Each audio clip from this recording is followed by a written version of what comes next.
모든 교양은 남 얘기죠. 안 물어봐도 알려주는 남 얘기 아날람 158회 방송 2부 시작하겠습니다. 문쌤님. 네, 안녕하세요. 이동규 대표님. 안녕하십니까. 안녕하세요. 쉬우십니다. 3줄만 했는데도 1시간 넘게 했어요. 자, 이제 우리가 너무 좋은 거 많아서. 있지. 너무 좋은 거 있죠. 이러면 안 되는데. 최고다. 이걸 원했어요. 우리나라를 잠식하려는 일본 도요다 재단과 그리고 일본의 그 어떤 음모 이런 거에 대해서 이제 우리가 문세윤님의 설명을 좀 들을 때가 되었다. 일본의 도요다 재단은 왜 이런 교수님, 한국에 있는 이런 사람들에게 돈을 주나?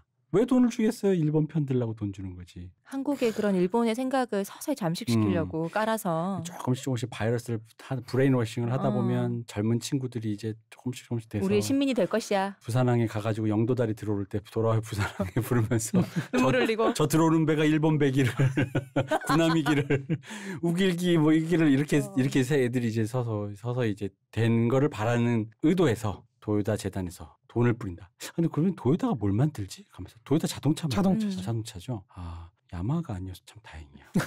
왜요? 이게 저희 악기나 이런 쪽에는 야마하가 침식된 게 많아서 피할 수가 없잖아요. 왜냐면 제가 뭐 도요다를 싫어한다 이런 게 아니라 사람들이 어쨌든 도요다를 싫어하게 돼버렸으니까. 근데 야마하면 피할 수가 없잖아. 그렇죠. 그래서 참 다행이고요. 도요다 자동차 뭐 저랑 거리가 먼 거고 도요다가 악기, 색스폰이나 뭐 피아노를 안 만든 이상 만날 일이 우리는 없다. 색스폰 부식일래요? 부식이에요? 아니면 그렇다는 얘기입니다. 아니 왜냐면 내가 지금은 이제 없지만 제가 밴드 할 마음은 이제는 없지만 혹시나 누구랑 만나서 밴드를 우리 해보자 했는데 걔가 건반은 야마하 신디사이저를 들고 나오고 색스포니스트는 야마하의 색스폰을 들고 나오는데 마침 야마하 재단에서 서울에 이런 일을 하고 있다라고 하면 어떻게 되겠어? 뭐 어떻게 돼 하는 수 없지. 그렇죠. 그러니까 이제 그런 건 아니고 그래서 이제 이 얘기를 들어보려고 저희가 이제 문쌤님을 모셨는데 이 시작이 재밌습니다. 왜 일본의 재단은 왜 한국의 학자들에게 돈을 뿌립니까? 근데 이걸 사실 네. 어떤 돈을 뿌린다. 네. 이런 개념이라기보다는 네. 일본은 원래부터 그렇게 후원하는 문화가 상당히 많아요. 그리고 당시에 80년대만 해도 한국에서 그렇게 연구비를 따올 수 있는 데가 많지가 않아가지고 사실 주면 좋은 거죠, 뭐. 근데 우리가 사실 저는 이것도 굉장히 한국적인 특질, 소위 우리 방송에서 K적이라고 네. 하는 게 여기서도 드러난다고 어머, 난 생각하는데 너무 마음에 들어. 벌써 우리 방송이래.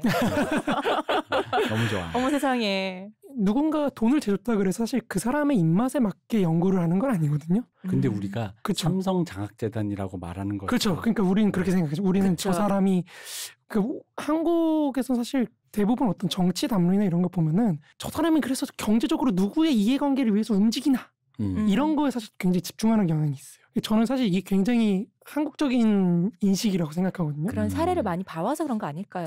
그럴 수도 있겠죠. 네. 근데 사실 다른 나라들도 그런 경향이 좀 있다고 하거든요. 그러니까 경제적인 걸로 환원을 해서 자꾸 그 사람의 어떤 정체성 이런 거 규정하는.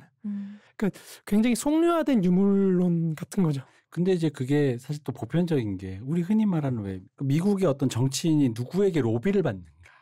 그렇죠. 약간 사실 이런 관점, 사실 그게 그 관점이 이 관점인 거잖아요. 그러니까 돈이 움직이지 않는데 저런 식으로 할 리가 없다라는 거잖아요. 그렇죠. 그러니까 어떤 사람이 이해관계를 대변한다. 예를 들어 삼성장학재단 출신의 판검사가 삼성에게 유리한 판결을 내준다. 뭐 이런 류의 얘기들. 네. 어쨌든 뭐 그런 사고방식이 있다 보니까 어떻게 보면 일견 자연스러운 어떤 그렇죠.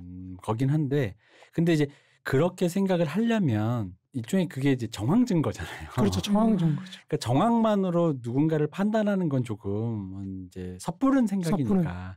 그럼 이제 그 다음 우리가 그럼 만약에 그걸 알고 싶으면 그 돈과 그 흐름과 그리고 그 돈의 원래 기원과 뭐 기타 등등 여러 가지 따질 게 많습니다. 그렇죠. 그래서 우리는 왜 이 얘기를 길게 하느냐. 도요다 재단 도대체 뭐냐 이겁니다. 그렇죠. 도요다 재단은 이제 사실 학술 지원 단체 네. 같은 거고요. 네. 사실 저는 재단의 성격보다는 이 연구에서 누가 돈을 따왔는가 이게 훨씬 중요하지 않나 네. 싶어요. 그렇죠. 그게 이제 나카무라 사토루 교수라고 네. 우리가 앞으로 얘기할 식민지 근대화론의 대부로 불리는 분이자 사실은 악의 축 아닙니까? 악의 그렇죠. 축. 악의 축이라고 할 수 있지만 굉장히 강경한 마르크스주의자 중에 한 명이세요. 식낫게. 식민지가 낳은 괴물. 식민지가 식낫게 아니냐. 이분이 그 당 80년대도 사실 마르크스주의자셨기 때문에 이분도 원래. 예, 이분이 원래 사실은 일본의 가장 강경한 마르크스주의, 특히 천황제를 전복하자 뭐 이런 주장을 했던 계파에 속해 있던 분이셔서 예. 그래서 이분을 그러니까 그거를 얘기를 하면은 사실 우리가 과연 이걸 친일파라고 해야 되느냐. 이분이 사실 그 연구비를 따온 이유가 뭐냐면은 네. 한국 근대 경제를 좀 다른 관점에서 보자. 기존의 어떤 제국주의에 반대하는 독립운동의 관점과 수탈론의 관점이 있는데 오늘 80년대 후반쯤 가면은 사실은 한국 자본주의가 굉장히 발달하거든요. 네. 그죠? 그리고 세계적으로도 사실 높은 평가를 받아요. 그 당시 아시아의 5용 그렇죠. 이러면서 뭐 한국, 싱가포르 막 이러면서 이렇게 얘기가 많았단 말이죠. 특히 그 유엔에서 네. 그 80년대 초반인가요? 그때쯤에 보고서를 하나 내요. 그게 뭐냐면은 이제 개발도상국들이 얼마나 발전하고 있는가. 그거를 내는데 거기서 핵심이었던 게 한국의 경제 개발이에요. 그러니까 이 나카무라 교수가 그걸 보고 사실 굉장히 충격을 받거든요. 근데 왜 충격을 받는 거죠? 원래는 이 근대 역사를 보는 두 가지 관점 중에서 하나는 이제 식민지 근대화론. 네. 우리가 볼 수 있는 식민지 근대화론과 같이 후진국에서도 근대화가 이뤄진다고 하는 관점이 있고 네. 후진국에서는 근대화, 자본주의화가 안 된다. 왜냐하면 선진적인 자본주의 국가들이 걔네를 수탈하니까 후진적인 국가들 이런 관점이 있는데 보통은 사실은 후자에 많이 있었어요. 네. 그러니까 한국을 포함한 제3세계 국가들이 자본주의와 독자적인 자립적인 경제를 국민 경제를 형성할 것인가 라는 물음에서 부정적인 관점이 사실 되게 많았어요. 근데 한국이 그걸 깨기 시작하는 거죠. 이러니까 사실 나중에 종속이론도 뒤집어지는 거거든요. 네네. 왜냐하면 선진국 경제에 종속이 됐는데 그 종속을 탈피하는 국민 경제가 나타난 거예요. 세계 역사적으로. 세계대전 후에 원조를 받았던 나라 중에서 유일하게 다시 원조를 주는 나라가 한국밖에 없다고 하니까요. 네네. 네. 그렇죠. 그런 생각을 할 만하죠. 그래서 이 나카무라 교수 같은 사람은 이 한국 경제를 전후, 그러니까 세계대전 이후에 나타난 어떤 경제 개발의 고전적인 형태다. 그 고전, 전형이라고 해야 된다. 그런 입장에서 이 한국을 어떻게 우리가 역사적으로 볼 것인가. 그러니까 단순하게 한국의 경제 개발을 60년대 박정희가 시작했고 뭐 80년대 그렇게 됐다 이게 아니고 긴 역사적 관점에서 그 이전의 식민지기 혹은 조선 후기부터 어떻게 연속성을 갖고 볼 것이냐. 이런 관점에서 보는 거죠. 그러니까 그분도 어쨌든 그렇다는 얘기는 그분이 좌파적 관점에서 그러니까 마르크스주의의 그 일단 요거는 이제 문세님 좀 이제 강의를 해주시겠지만 어쨌든 마르크스가 얘기했던 역사 발전 단계가 있는 거잖아요. 그렇죠. 그 노예제, 농노, 봉건제 혹은 농노제, 자본주의 그리고 공산주의 이렇게 시대로 이행한다라는 건데 이 이행의 적용 단계가 한국에서 어떻게 적용이 되어 가는가? 그렇죠. 네. 그런 걸 보는 거죠. 그러니까 사실 발전 단계론이라는 거는 굉장히 마르크스적인 개념이에요. 그러니까 어떤 주류 경제학이라고 해야 될까요? 소위 요즘에 일반적인 어떤 사회과학에서는 그런 사고방식을 굉장히 배척하는 흐름이거든요. 마르크스주의에서는 이제 이 스탈린이 어쨌든 정식화를 시킨, 우리 뒤에서 얘기하겠지만 정식화를 시킨 건데 원시 공산제, 그리고 노예제, 그리고 봉건제, 자본제, 그리고 이제 소련이 도달한 공산주의. 이런 5단계서를 택하고 있어요. 근데 이제 나카무라 교수 같은 경우에는 한국이 자본제 단계에 있다고 지적을 하는 거죠. 자본제 단계에서 특히나 자본제 단계에도 이제 발전 단계가 또 나눠져요. 후진국, 저개발국이 있다면 그 다음에 중진국 그리고 선진국 이런 발전 단계가 있는데 한국은 특이하게도 저개발 국가에서 중진 자본주의로 성장해서 이제 선진 자본주의화 되고 있는 그런 굉장히 특이한 사례다. 이거를 이제 나카무라 교수가 중진 자본주의론이라는 표현을 써요.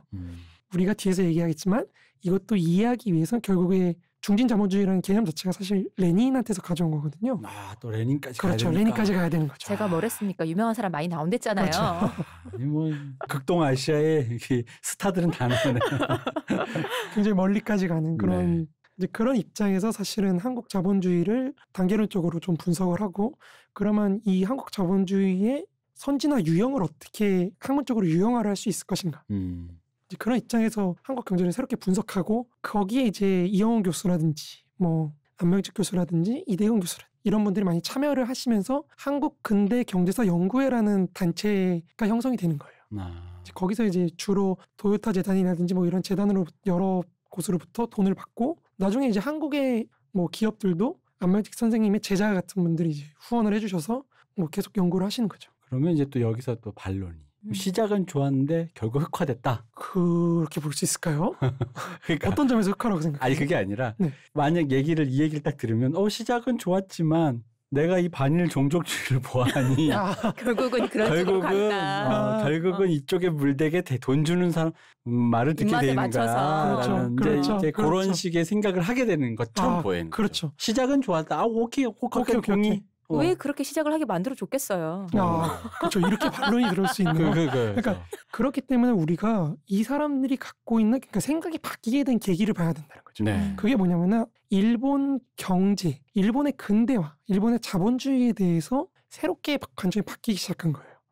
일본 사람들이? 그렇죠. 일본 사람들도 그렇고 일본을 연구하는 경제학자들이. 네. 사실은 이것도 결국엔 레닌이나 이런 쪽으로 가게 되는데 일본을 1920년대, 30년대만 해도 일본 경제를 러시아하고 비슷하다 생각했어요. 그러니까 혁명이 일어나기 직전의 러시아.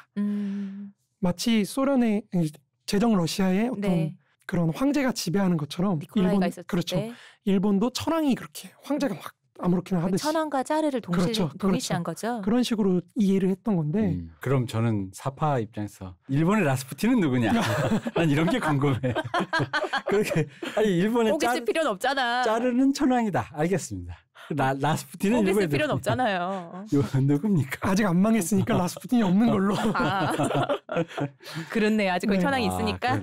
근데 이제 그런 관점에서 볼 때 이 특이하다는 거죠. 우리는 그러니까 일본인들이 보기에 일본의 마르크스주의자들이 볼 때 일본이 굉장히 후진적이고 근대화도 안 되고 일본은 미국의 식민지다. 심지어 이런 말도 막 하고 그러거든요. 그래서 일본 공산당들이 사실은 미국이 지배하고 있을 때 전후에 거의 절망적인 투쟁을 해요. 나중에 뒤에서 얘기하겠지만. 왜냐면 우린 식민지라고 생각하니까. 네, 그렇죠.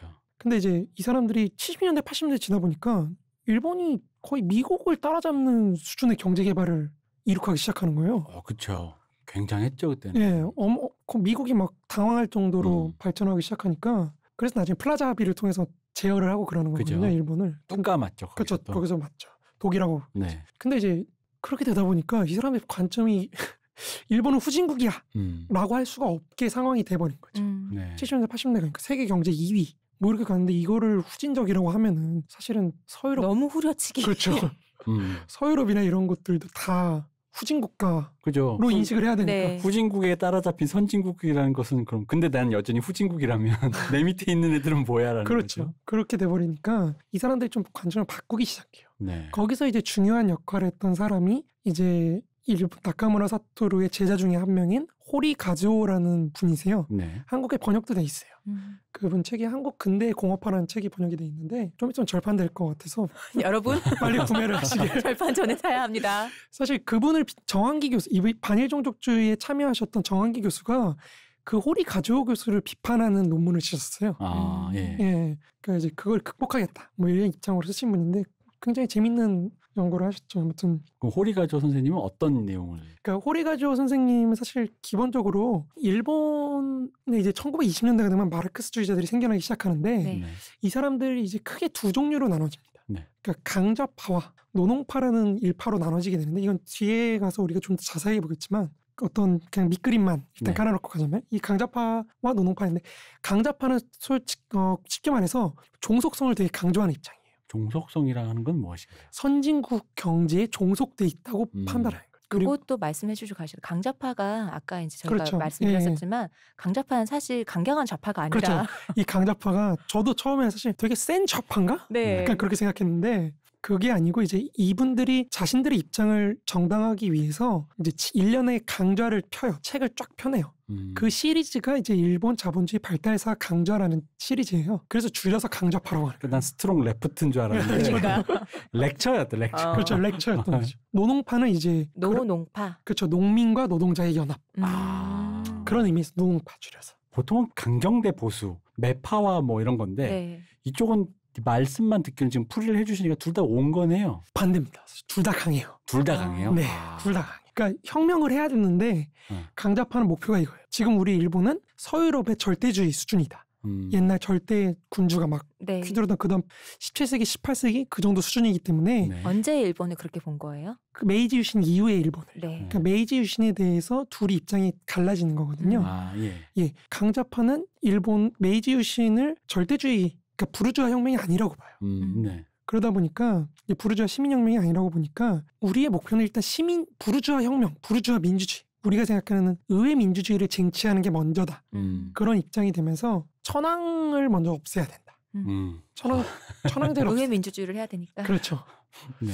그 상당히 센 거죠. 세죠. 일본에서 천황을 그쵸. 없애겠다는 주장을 한다면. 네. 근데 이제 노농파는 메이지 유신 자체를 부르주아 혁명으로 보는 거예요. 그러다 보니까 천황은 저거 상징에 불과하고 네. 일본은 이미 부르주아 사회다. 그러니까 천황 저 뭐 그냥 흔적, 옛날 퇴화 흔적 같은 건데 뭐 저거에 집중, 부르주아를 없애야 된다. 이런 쪽으로 가는 거죠. 인간의 맹장 같은 존재인데. 약간 그런 거죠.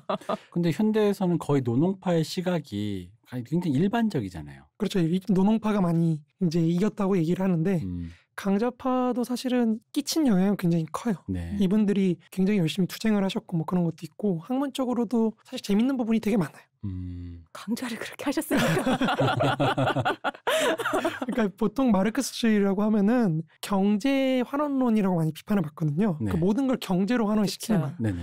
국가나 문화나 뭐 이런 거죠. 근데 이 강자파들은 아까 말했듯이 절대주의로 보다 보니까 국가의 자율성을 또 논하기도 해요. 국가가 독자적인 힘이 있다. 얘네가. 그러니까 이런 거를 얘기하다 보니까 분석을 하고 그러다 보니까 이론적으로 되게 재밌는 지점이 많아지는 거죠.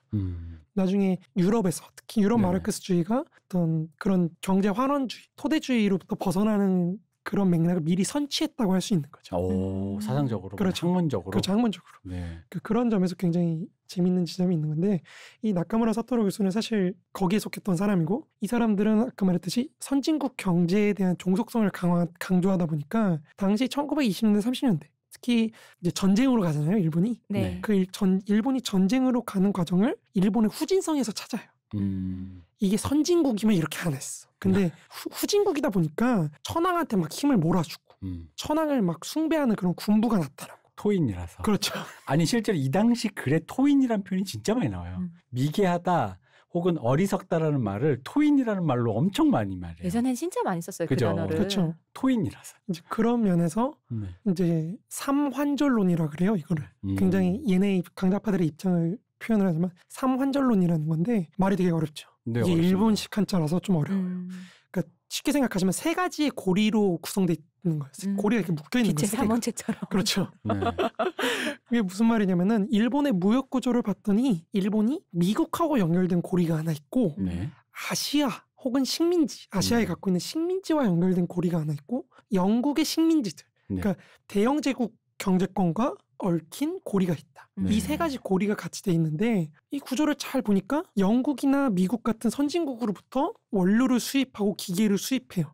그럼 사실 돈을 줘야 되잖아요. 그렇죠. 그죠? 그럼 그거를 식민지로부터 얻어내는 네. 이윤을 식민지로부터 얻어내서 거기에 뺏기고 이러다 보니까 이게 전쟁을 하면 할수록 사실 중공업화를 해야 되거든요. 네. 군사공업을 만들려면은 군사공업을 만들려고 중공업 기계나 이런 거 계속 수입을 하다 보니까 무역 수지가 계속 나빠지고 그러면 식민지를 계속 늘려야 되는 거예요. 거기서 그렇죠. 이윤이 나오니까 계속 늘려가다 보면 결국 미국하고 전쟁하고 그러면서 파탄이 난. 이게 이 이론의 핵심이거든요. 이 삼환절론이 사실은 1923년인가요? 그때 나왔거든요. 네. 굉장히 전쟁이 막 시작할 때 나온 미래 예측론이네요. 그렇죠. 그게 맞으니까 야 이게 정답이다. 이런 어떤 주류적인 어떤 이미지랄까요? 그걸 형성하게 된 거죠. 근데 좀 얘기가 길어졌는데 나카무라 사토루 교수나 그 제자인 호리가조 교수가 이거를 비판하기 시작하면서 새로운 일본 근대상을 그리기 시작하는 거예요. 그러니까 이분들의 가장 큰 인식은 뭐냐면은 전에 그러니까 45년 이전의 일본은 무역을 보면은 경공업을 주로 팔았단 말이에요. 네. 근데 45년 이후의 무역을 분석을 해보면 중화공업 제품들을 많이 판다는 거예요. 근데 이상하잖아요. 전전에는 경공업 위주, 전후에는 중화공업 위주. 그러면 이 터닝 포인트가 어딘가에 있을 거 아니에요. 한국 전쟁 아닙니까? 패망. 그렇죠. 그렇게 볼 수 있는 거죠. 근데 이분들은 그게 식민지기라고 보는 거예요. 일본이 자립을 하기 위해서 그리고 전쟁을 하려다 보니까 조선과 같은 식민지에다가 기계를 왕창 팔면서 자기네들 수입 대체화를 행한 거예요. 그러면서 중화공업으로 넘어갈 수 있는 기반을 식민지와의 무역을 통해서 얻어낸 거죠. 그러면 경공업에 관련된 시설이나 기타 테크놀로지 그런 기술 기반들은 식민지로 팔고 그렇죠. 우리는 이제 중화업으로 그러니까 한마디로 가게 인테리어를 바꿔야 되니까 인테리어를 뜯어서 이건 이제 저쪽 다른 새로 짓는 가게에다가 분점에다가 주고 분점에다 이제 걔는 이제 아직 이제 시작한 단계니까 이거 비싸게 해 팔고 거기다가 주고 낡은 아메리카노 기계 주고 난 이제 드디어 새로운 셰프가 운영하는 커피숍만으로는 만족 못한다라는 거대한 어떤 그런 거죠. 리빌딩을 하는 건데 그렇죠. 조선이나 만주국 네. 당시에 만주국 네. 혹은 북중국을 지배하고 있을 때 대만이나 이런 곳에다가 기계를 막 파는 거예요. 근데 조선이나 이런 데서 중화학공업이 발달하기 시작하면서 식민지기에 네. 그 수요가 생기는 거죠. 음. 그러면 사실은 조선이나 어떤 식민지 같은 곳들은 일본 물건이 아니면 사실 구매하기가 어려웠거든요. 그렇죠. 그러면 어찌됐든 일본 거를 사야 되고 그런 과정에서 사실은 일본의 기술력이나 이런 게 축적이 되는 거예요. 거기에 수출을 하다 보니까 이런 과정을 거쳐서 이제 일본이 중공업화가 된 건데 사실 이렇게 보면은 그러면 그런 기계들을 구매한 식민지에서의 변화에 네. 주목할 수밖에 없는 거죠. 이분들 입장. 그러다 보니까 이제 조선에서 어떻게 공업화가 일어났고 그 공업화가 단순히 무슨 우리가 생각하듯이 일본인만을 위한 그런 게 아니고 현지에 있는 조선인 자본들과 연결되면서 어떻게 조선 전체의 사회 내부에서의 분업을 확장을 시켰는가 이런 쪽으로 가요. 그러니까 여기서도 오해하지 말아야 하는 게 그러니까 보통 이런 얘기를 하면 사람들은 이렇게 답변을 하세요. 야 그거 결국에는 일본인들을 다 위한 거 아니야? 조선인들은 아무 역할도 못한 거 아니야? 결국 나쁜 놈들이네. 그렇죠. 결국 나쁜 놈들 아니야? 사실 이게 조금 요즘 분들은 낯설 텐데 박현채 선생님이라고 민족경제론 혹시 아세요? 네네네. 이제 민족경제론이나 이런 입장에서 사실 그런 이중구조론. 그러니까 일본이 공업화시킨 경제 부분과 다르게 조선인 경제는 따로 영역이 있었다. 이중구조다. 그 박현채 선생님 그 얘기들은 사실 예전 박현채 선생님이 성함을 모르거나 그걸 정확히 모르더라도 예전 세대들, 특히 운동권 세대들한테 그렇죠. 굉장히 익숙한 이론이에요. 그렇죠. 이제 그런 입장인데 이제 김낙년 교수나 반일 종족주의에 참여했던 김낙년 교수나 아니면 호리가조 교수나 이런 분들은 그 이 공업화가 사실은 일본이 많이 일본 자본이나 이런 것들이 주도한 건 맞지만 그렇다고 해서 조선인의 영향이 없었느냐? 그건 아니라는 거예요. 그러니까 이것도 사실 앞에 얘기했던 주체 얘기하고 연결되는 건데 이분들 얘기는 일본하고 조선하고 통합이 되면서 네. 무역이 시작이 되잖아요. 그렇죠. 그죠? 무역이 굉장히 많이 시작이 되는데 일본과 그 무역을 통해서 이득을 얻는 집단이 생길 거 아니에요. 네. 그죠? 돈을 번 사람들이 네. 있을 거 아니에요. 이 돈을 번 사람들이 소비를 하거나 그런 게 있을 거 아니에요. 그 소비가 늘어나면서 공업 제품에 대한 수요가 늘어났다는 거예요. 공업 제품에 대한 수요가 늘어나니까 이미 조선 내부에서 공업화가 점진적으로 이루어지고 있었다는 거죠. 조선인들의 요구에 의해서, 주체적인 요구에. 그거를 이제 그런 흐름을 조금 가속화시킨 게 일본의 그런 움직임이라는 거죠. 그런 면에서 아까 말씀드렸다시피 단순히 제국의 어떤 의도, 정책 그런 것의 효과만을 중시하는 게 아니라 그거에 대응하는 식민지 사회의 어떤 사람들, 조선인들의 대응 양태 이런 걸 굉장히 중시했다는 거죠. 이거 되게 그냥 나쁘게만 생각하면은요. 왜 옛날에 중국 고사가 있잖아요. 거기서 그 인간들이 원숭이에게 신발을 신겨준 거예요. 근데 원래 원숭이 신발을 안 신고 있는데 신발을 신고 있다 보면 그냥 무료로 줘서 신어보라고. 신고 다니다 보니까 좋잖아요. 근데 나중에 신발이 닳았을 때 이제 그럼 신발을 벗고 맨발로 달려니까 발이 아프니까 다시 가서 신발 달라고 하니까 이제부터 돈을 주고 사라. 그랬더니 약간 그런 쪽으로 나쁘게 생각이 되는. 근데 뭐 자본주의 사회라는 게 보통 다 그럴 수밖에 네, 없죠. 그런 생각이 갑자기 드는. 일본인들이 맞들여가지고 이렇게 맞들게 해. 그런 거 그런 느낌. 근데 또 자본주의가 그러니까 이런 민족 모순을 넘어서서 시장으로만 본다면 시장 경제가 그런 식인 거잖아요. 그렇죠. 네, 뭐 그거는 또 좀 다른 영역의 문제인데 이게 겹쳐 있다 보니까 네. 그거를 또 민족 간의 얘기로만 풀기에는 조금 미묘한 지점이 있다고 저는 봅니다. 네, 맞아요. 예. 사실 이제 허수열 교수하고 이원 교수하고 사실 요즘에 많이 싸우시는데 요즘도 네. 사실 그 논쟁은 굉장히 오래된 논쟁이에요. 잠깐 소개시켜 주시다면 네. 그 논쟁을. 이제 허수열 교수 같은 분은 사실 조선 경제에서 민족의 불평등이 굉장히 컸다고 생각하시는 분이에요. 민족끼리의? 네, 일본 민족과 조선 민족 간의 민족 불평등이 굉장히 컸다. 네. 그러니까 식민지 공업화라는 게 사실은 조선인들한테 좋은 게 아니라 그런 민족 간의 불평등을 굉장히 강화시키는 심화시킨다. 그렇죠. 그런 역할을 했다고 생각하시는 건데 이제 이영훈 교수나 낙성대 쪽 분들은 물론 그런 측면도 있지만 그렇게까지 크진 않았다. 조선인들의 소득도 올라가고 있었고 조선인 자체들의 어떤 자기 개발이나 이런 것도 중시해야 된다. 조선 내부의 변화가 일어나고 그렇죠. 있었으니까. 그런 게 훨씬 더 중요하다는 거죠. 근데 이제 그러니까 그게 일 수도 있고 아닐 수도 있으니까 이게 인간 개인으로 만약에 누구의 증언만을 따서 본다면 아닐 수도 있고 길 수도 있는데 그렇죠. 이 전체 퍼센테이지와 전체 영향력이 어딘가는 또 좀 다른 영역이라고 보거든요. 그러니까 이게 왜 사료적인 게 사료가 많이 없다 보니 사료로 누군가의 증언을 채집한다면 아닐 수도 있고 길 수도 있는 게 약간 다른 얘기로 가보면 최근에 제가 유열의 음악 앨범이라는 영화를 봤습니다. 네. 거기서 보면 김고은 씨가 국문학과인데 책을 쓰고 싶고 막 그런 글쟁이가 되고 싶은데 그 당시 시절이 그러니 IMF 직후고 막 하니까 졸업해서 갈 데가 없는 거예요. 근데 학교에 갔더니 조교가 여기 가봐라. 여기 그래도 정규직이다. 갔는데 사보 만드는 데인데 그 사보가 어디서 만드냐면 공장에 엄청 시끄러운 그 공장 소음 속에서 사무실이 조그맣게 있는데 거기서 있는 거예요. 책상 한 칸 주고. 네. 근데 이제 보통 이제 사회초년생이 이제 그런 데서 좀 어렵고 힘들게 약간 저임금의 일을 하겠죠. 근데 이제 거기서 경력을 쌓아서 나중에 다른 곳으로 더 좋은데 출판사로 가요. 근데 이제 자기가 왜 알지만 사회초년생이 겪는 그 경제적 어려움과 그런 여러 가지 나는 여기서 배우들과. 무엇인가 또 왜 내가 원하는 자리가 아닌 상황에서 나에 대한 뭔가 그런 어떤 실망 뭐 이런 것들 그러다 보니까 왜 그 영화는 연애 영화 그 로맨스물이다 보니까 남자친구가 될 그 남자에게 아직은 내가 너를 만날 때가 아니다 이런 식으로 이렇게 약간 거리를 둔단 말이에요. 근데 그 이해가 되는데 말씀하신 거가 약간 그런 느낌인 거예요. 그러니까 개인에게 갔을 때 그게 이제 그러니까 그런 되게 뭔가 마음 둘 곳 없는 그 풍경을 진짜 그렇게 찍어놨어요. 마음 둘 곳 없는 공장 소음이 엄청난데 국문학과 출신의 여자 대학생이 졸업해서 사보라는 걸 만든답시고 구석 한 구석에 되게 옛날 그 책상 거기 앉아가지고 뭘 하고 있는데 남들 보면 다 일하는데 혼자 노는 것 같잖아요. 그렇기도 하고 나는 뭐 하는 사람인가 싶기도 하고 또 내가 어릴 때 대학교 다닐 때 글을 쓴다라는 거에서 알고 있는 이미지랑 사보 같은 거 아니지. 사보였더라도 그 예를 들어 사보더라도 예를 들면 뭐 하다못해 저기 뭐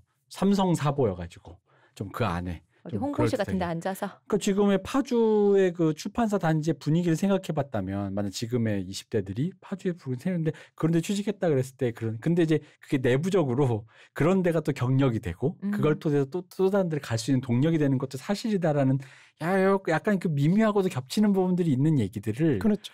이게 퉁쳐버리면 그러니까 내가 그 사보 만드는 데 가서 배운 거라고 온갖 성희롱과 쓸데없는 없는 회식과 내가 글 쓰는 것보다 소맥 많은 걸 더 잘해 뭐 이런 거 있잖아.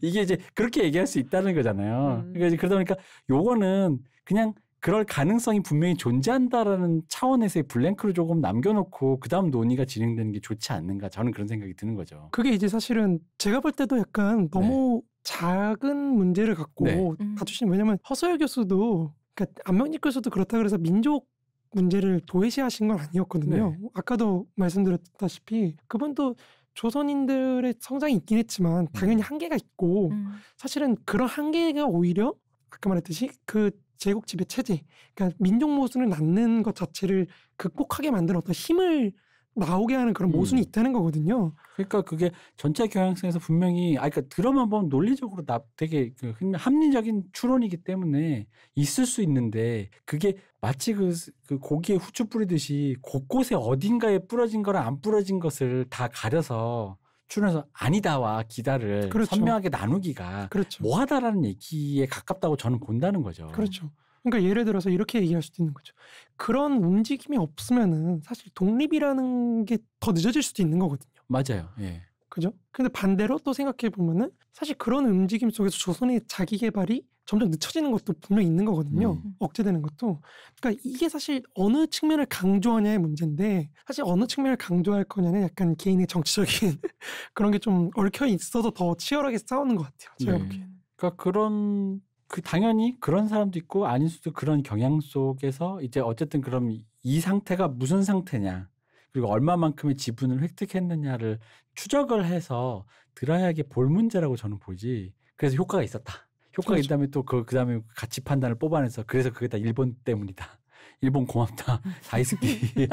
이렇게 갈 문제는 아니다라는 거죠. 그러니까 이 얘기가. 우리가 소모적인 논쟁을 하고 있다는 느낌이 들어서 그런 거예요. 저도 그래요. 왜냐면 그 허소열 교수하고 이영훈 교수가 제일 크게 싸우는 부분이 이제 이런 거죠. 1910년대 농업이 발전이 컸느냐 작았느냐. 왜냐면 이거를 어떻게 설정하느냐에 따라서 식민지기 전체의 성장률 추계가 달라져요. 그러니까 1910년대를 낮게 평가하면 생산성의 증대가 그만큼 커 보이겠죠. 네. 반대로 10년대 높게 잡으면 별로 그렇게 성장한 게 없는 걸로 보이겠죠.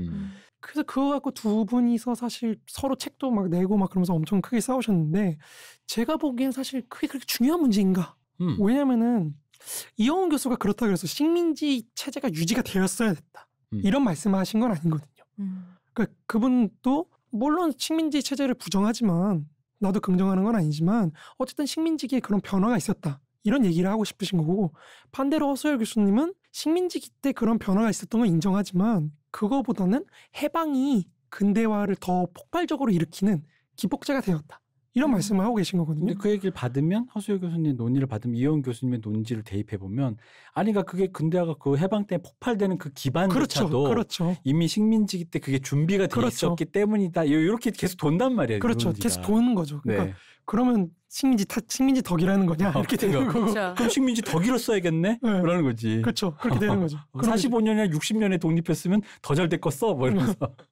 그런 식으로 논의가 도는 건데 네. 저는 그게 사실 좀 소모적인 논쟁이라고 생각해요. 그렇죠. 네, 그러니까 우리가 정말 그런 변화를 볼 거면 사실은 어떤 계층한테 그런 변화가 유의미했고 그 유의미한 변화가 그 이후에 어떻게 연결됐느냐. 이게 중요한 거지. 맞아요. 그 변화조차 계층마다 달랐는데. 그렇죠. 그거를 뭐 그냥 전체 조선민족, 일본민족 이렇게 두고 좀 그렇다는 생각이 드는 거죠. 그러면 그 도요타 재단은 어쨌든 네, 계속 얘기를 이어가자면 네. 그런 면에서 이제 나카무라 사토루 교수나 호리가즈오 교수나 이런 분들 식민지 경제에 대해서 새롭게 평가를 하기 시작하면서 이거를 말씀하셨다시피 이게 일본이 제도적으로 도입을 하고 정책을 펼치면서 새로운 변화를 이끌어내는 건 많지만 후기로 갈수록 조선인들의 자기 개발 그러니까 예를 들어서 기업을 설립하는 것만 해도 전기에는 사실 일본인들이 더 많이 기업을 세우고 더 하겠지만 후기로 갈수록 사실은 조선인들이 더 많은 기업을 세우거든요.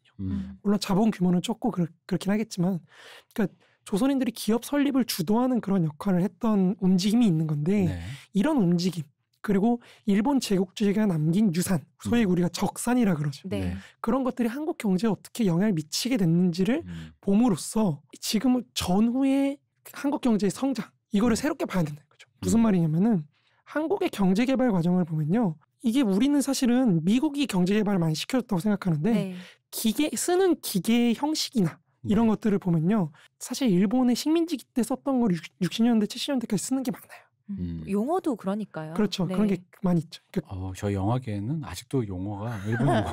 우라카이. 우라카이. 가이다마 뭐 발현한다. 뭐 많아요. 많습니다. 네. 너무 진지한 얘기만 하는 것 같은데 그런 게 있기 때문에 이게 일본이 그러니까 한국이 경제 개발하는 60년대, 70년대라는 게 사실은 일본이 중화공업화를 끝내고 경공업이 한국으로 이전하는 시기예요. 그거를 이어받으면서 사실은 한국이 경제 개발하게 되는 거거든요. 그러니까 그분들 입장은 동아시아의 자본주의 발전이라는 게 일본이 좋든 나쁘게 평가하든 일본이 사실 주도적인 역할을 한 게 있다는 거예요. 그런 점에서 한국이 어떤 영향을 굉장히 크게 받았던 거고 이영훈 교수도 그런 점에 있어서 일본의 어떤 성취 이런 걸 인정할 수밖에 없고 우리가 일본의 영향을 굉장히 많이 받았고 해방 이후에도 일본과의 관계 속에서 사실은 경제 개발을 성공시키고 발전시켰던 게 있기 때문에 일본과의 관계를 지금도 좋게 해야 된다고 생각을 하시는 거예요. 그런 점에서 이제 소위 말해 이런 반일 종족주의 같은 그러니까 이분이 볼 때는 일본과의 관계가 좋아져야 경제가 선진화될 수가 있는 거예요. 좀 더 빠르게. 그러니까 이제 일본에 대한 부정적인 감정을 없애겠다. 이런 입장에서 이런 책을 쓰신 거죠. 하지만 더 도두시고. 그렇죠. 더 도두시고. 이게 이렇게 하면 안 되는데.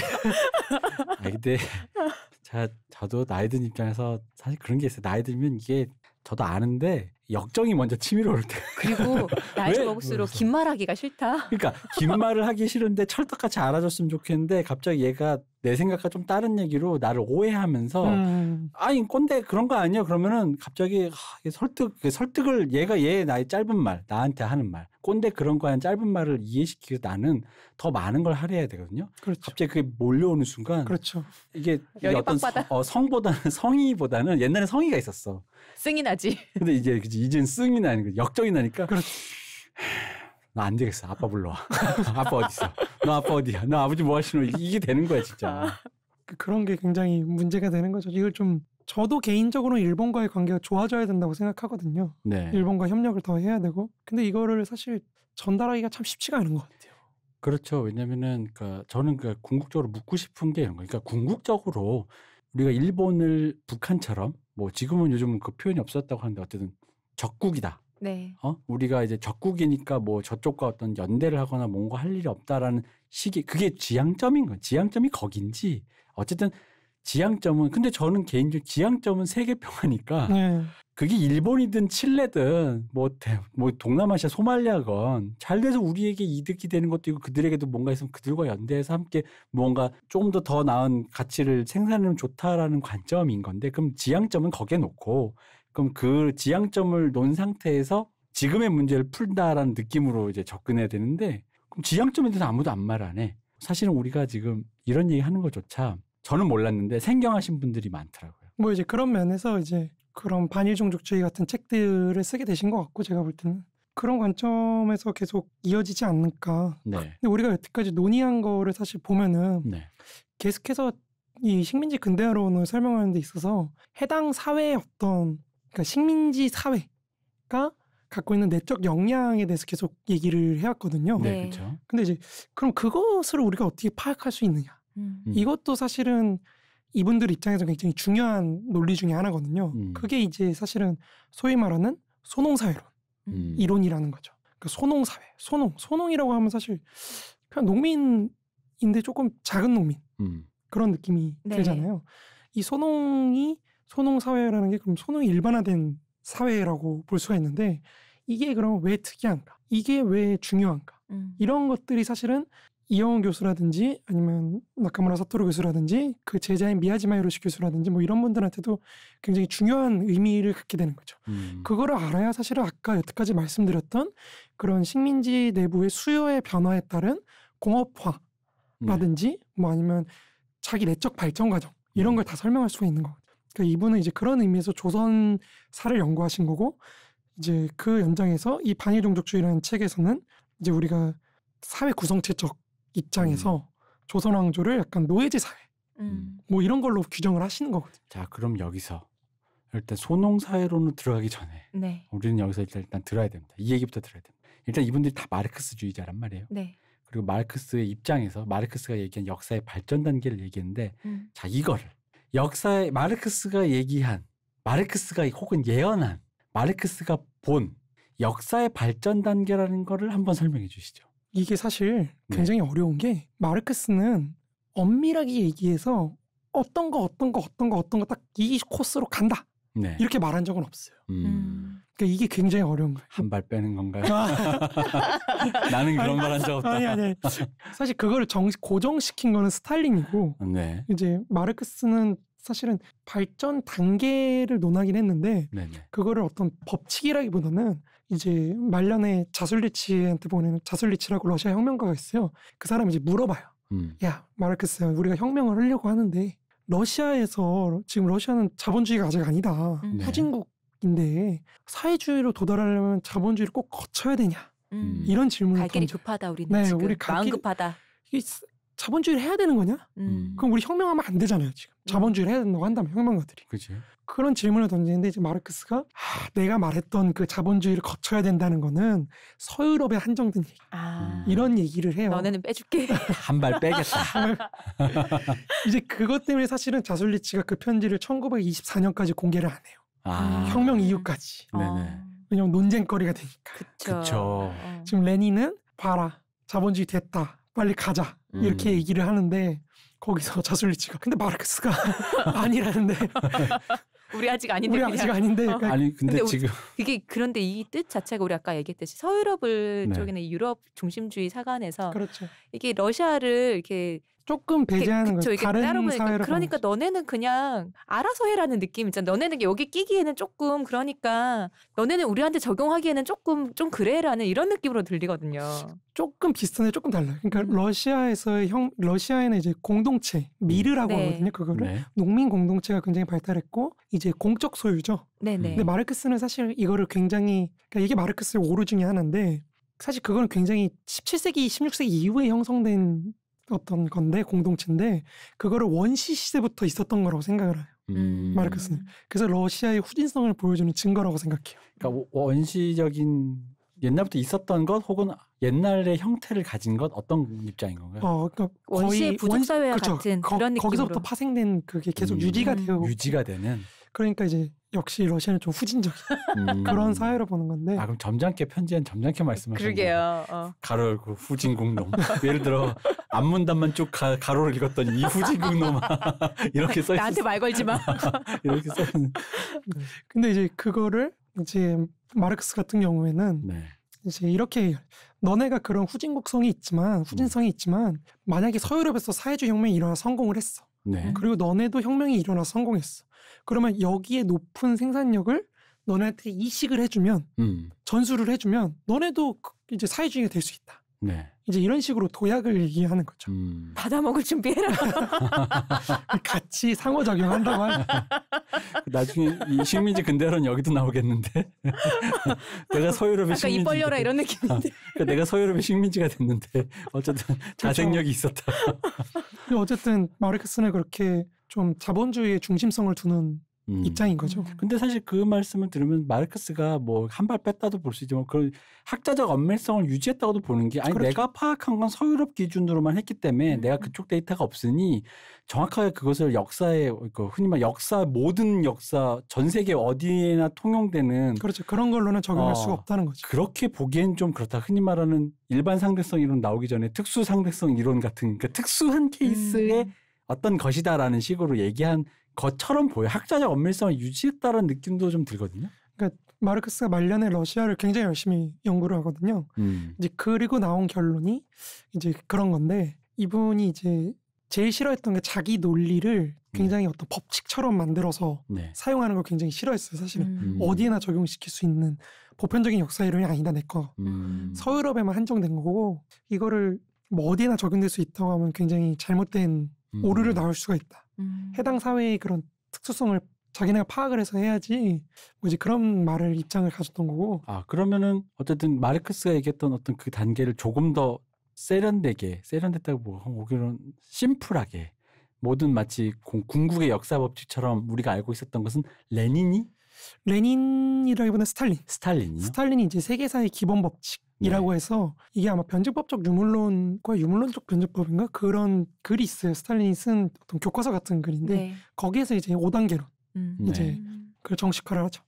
이게 배운 게 오래되니까 레닌 스탈린도 헷갈리는 데다가 원래 마르크스가 했던 말인 줄 알았는데. 그 말이 있었던 건 맞아요. 그 말이 이제 1859년에 썼던 이제 정치경제학 비판이라는 책에서 이제 서문에 나오는 얘기긴 해요. 아시아적 과정을 거쳐서 노예로 갔다가 봉건제 갔다가 자본제에 왔다. 지금 이렇게 하는데 이건 사실 서유럽을 많이 본 거고 거기서 아시아 사회는 사실 아직 이론적으로 파악이 덜 된 거죠. 마르크스가. 자, 그럼 이 단계가 아까 잠깐 언급했지만 결국 그러니까 원시 공동체, 노예제, 그리고 봉건제, 그리고 거기서 자본주의가 이제 마지막에 으라차차 돼서 공산주의가 된다. 역사는 이렇게 갈 것이다. 그렇죠. 스탈린의 wishful thinking, 스탈린의 희망사항, 그리고 그걸 위해서 이렇게 해왔다라는 건데, 자, 이게 원래 마르크스, 어쨌든 우리가 알고 있는 흔히 말하는 그냥 아주 쉽게 그냥 기본적인 강좌나 이런 데서 접하게 되는 마르크스 이론이거든요. 그렇죠. 마르크스도 사실 자본주의가 발달하면서 이제 공산주의로 나아갈 수 있는 조건들이 형성된다고 얘기했던 건 맞아요. 왜냐하면 제가 왜 이 말씀을 드리냐면 마르크스라고 하면 일단 아주 멀게 느껴지시는 분은 이런 거죠. 마르크스는 학자가 아니라 일단 학자라는 거 처음 들어보신 분도 있을 거예요. 학자가 아니라 선동가, 혁명가. 그래서 어떤 그 사회주의 무슨 그런 혁명 이론을 만들어 가지고 선동을 한 거야.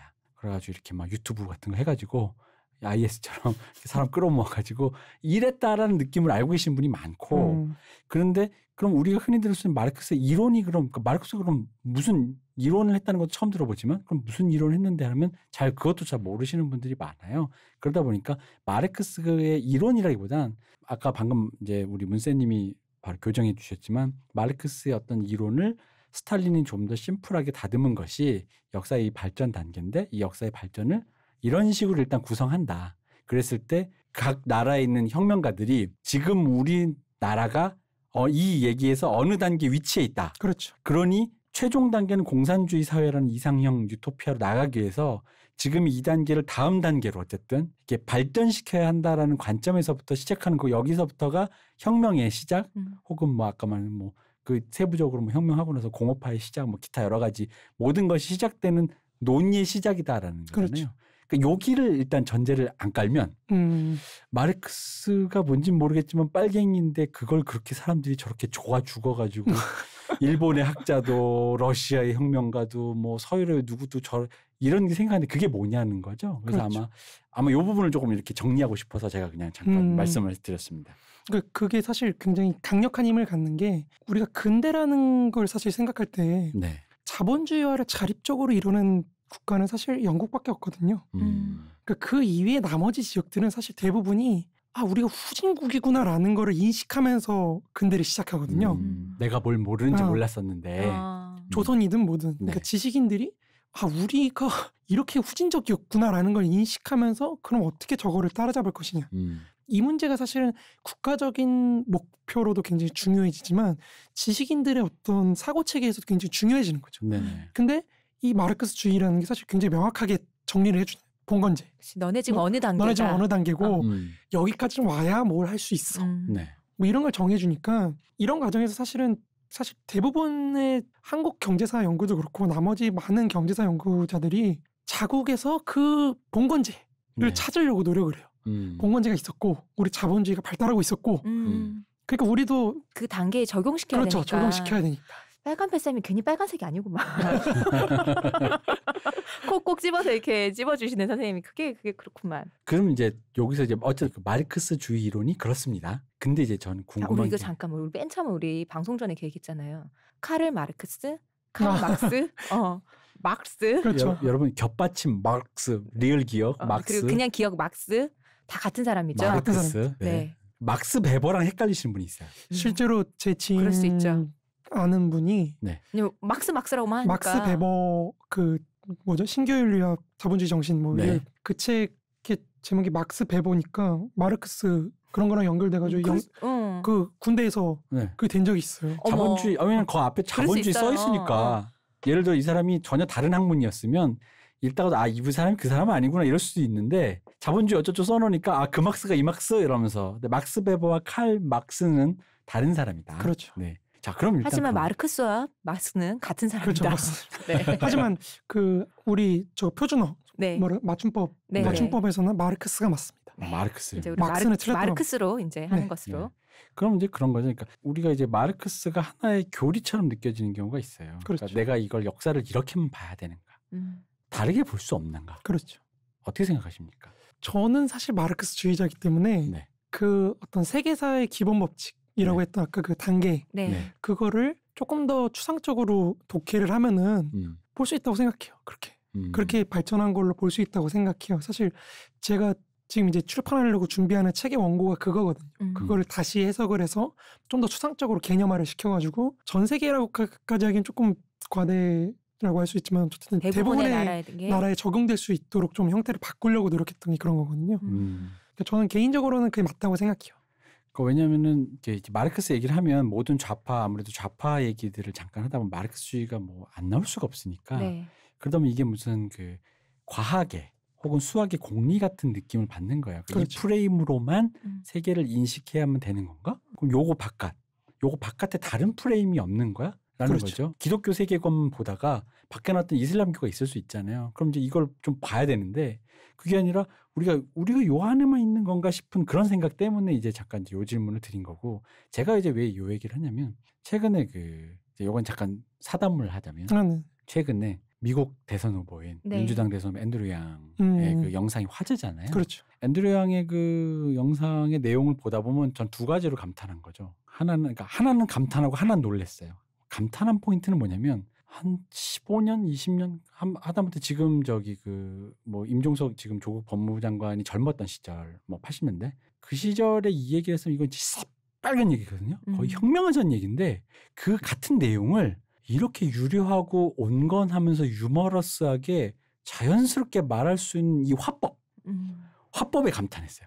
그리고 또 하나는 옛날에 레닌 스탈린은 그럼 우리가 빨리 공산주의 해야 돼 할 때 그게 하다가 어쨌든 사회주의가 실패했다고 우리는 생각을 하니까 사회주의 국가가 실패했다. 현실 사회주의 국가가 그게 아니라 결국 그 마르크스가 얘기했던 완전하게 자본주의화가 됐던 사회라는 거는 궁극적으로 4차 산업혁명의 기술혁명의 그 다음 단계인 것인가?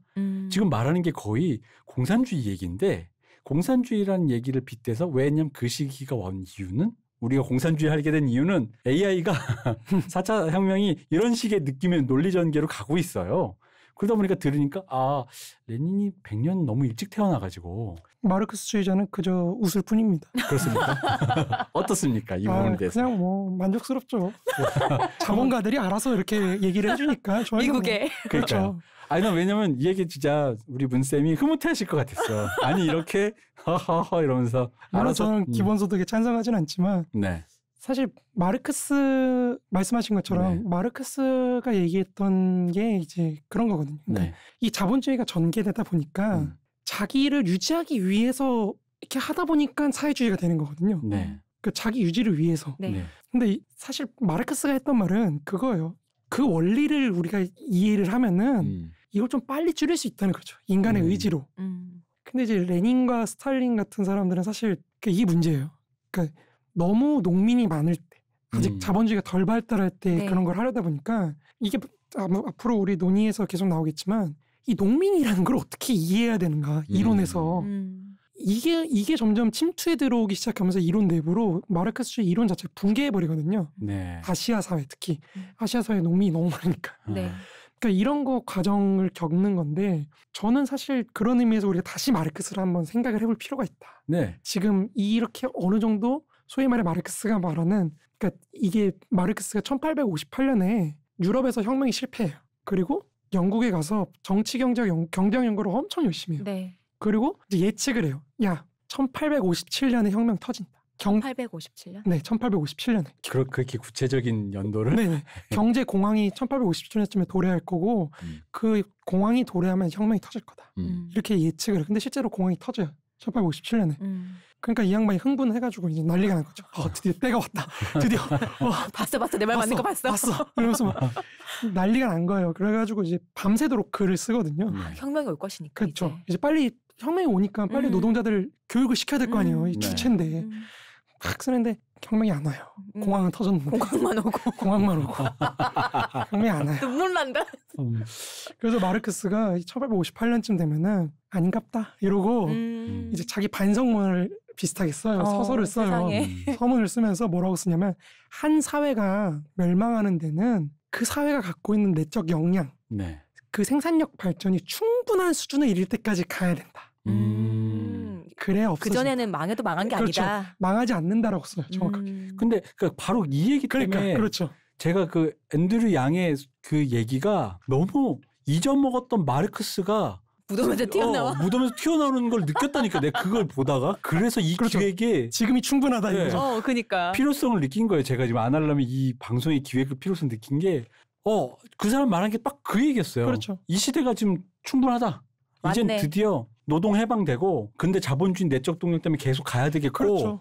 그럼 노동은 해방되는데 자본주의 굴러가야겠고 근데 그럼 어디서 돈을 마련해야 될 것이고 무엇을 할 것이냐라고 하면서 그 얘기를 하는 거예요. 보다 보니까 내가 그래서 너무 깜짝 놀란 거예요. 그거를 저런 빨간 얘기를 미국의 한가운데서 동양인이 얘기하는 그 그림도 너무 SF적이고 그러니까 저는 정말 약간 옛날 제가 이제 80대 사람들과 90대 사람들이 하이브리드 된 시기에서의 뭐 그런 걸 배운 사람이다 보니 저 개인적으로 그 그림이 진짜 충격적이었어요. 그 말의 내용, 저 사람의 표상, 아시아계 미국인이라는 그런 표상들 모든 것들이. 그래서 우리가 그래서 마르크스를 배워요. 다시 한번. 조금 더 충격적인 얘기 딱 한 가지만 해드릴게요. 네. 그 앤드류 양이 네. 원인으로 들었던 AI 같은 거에 자동화잖아요. 그렇죠. 아까 말씀드렸던 그 1858년, 7년에 썼던 그 책에 뭐라고 적혔냐면 네. 이제는 경제에서 사실 인간의 노동력이 더 이상 필요가 없다. 자동화나 이런 게 굉장히 많이 되고 있기 때문에 앞으로 인간의 노동력이라는 거는 그런 기계나 이런 걸 관리하는 수준에 지나지 않을 것이라고 얘기를 해요. 네. 그러니까 그렇게 되니까 더 이상 자본주의는 필요가 없어진다는. 그 당시에도 노동자들이 산업혁명 시기에 그 러다이트라 그래서 그렇죠. 이렇게 러다이트 검색해 보시면 나옵니다. 그러니까 노동자들이 자기들 일자리를 뺏기니까 네. 기계를 이렇게 폐업을 이렇게 기계를 이거 뭐라고 해야 되지? 파괴운동. 그래서 기계를 부시고 기계를 점거하고 이렇게 해가지고 했던 어떤 일종의 약간 반달리즘과 비슷한 느낌의 얘기인데 어쨌든 그런 러다이트 운동이 있었는데 그때 기준으로 보면 그 굉장한 자동화로 인간을 이미 대체하고 있었던 거니까요. 예. 근데 뭐 사실 그렇다 그래서 뭐 제가 농담하긴 했지만 네. 이제 사회주의로 뭐 됐다 이렇게 얘기하기엔 조금 못하고 조금 못하고. 네. 그러니까 막연하게 저는 그러니까 기대가 있는 거예요. 그러니까 막연하게 마르크스도 그게 어떤 느낌의 구체성을 띈지는 모르겠잖아요. 그냥 단계적인 상황에서의 그 발전 단계를 본 거라고 보면은 그렇죠. 그게 이제 구체적으로 살아 숨쉬는 인간이 어떻게 구현해내는가. 그렇죠. 그게 중요한 거죠. 근데 그게 그러다 보니까 그 연설에서 느꼈던 어떤 가슴 이해 약간 이게 나는 그 빨갱이도 아닌데 새벽이 왔다. 인터내셔널 가를 불러라. 만국의 노동자여 단결하라. 아니 진짜 그런 느낌이야. 아니 아마존을 딱 집어서 얘기하는데 진짜 너무 빨갛게 얘기하는 거죠. 사실 우리로 치면 대선 후보가 삼성이 말이죠 이러면서 얘기하는 건데 그 사이즈가 너무 큰 거예요. 그리고 그거를 지난 대선 우리나라 후보들이 말하는 것보다도 더 훨씬 온건하게. 난 듣다가 우리 아버지가 살아계셔서 이거 들었으면 끄덕끄덕 하셨을 거 같은 거야. 절대 이거를 이런 빨갱이 절대 얘기 이렇게 안 하셨을 거라는 거지. 그래서 약간 좀 부러웠어요. 그런 저 정도 레벨의 정치인을 갖고 있다니. 굉장히 인상적인 게 그러니까 기계 AI부터 시작해서 네.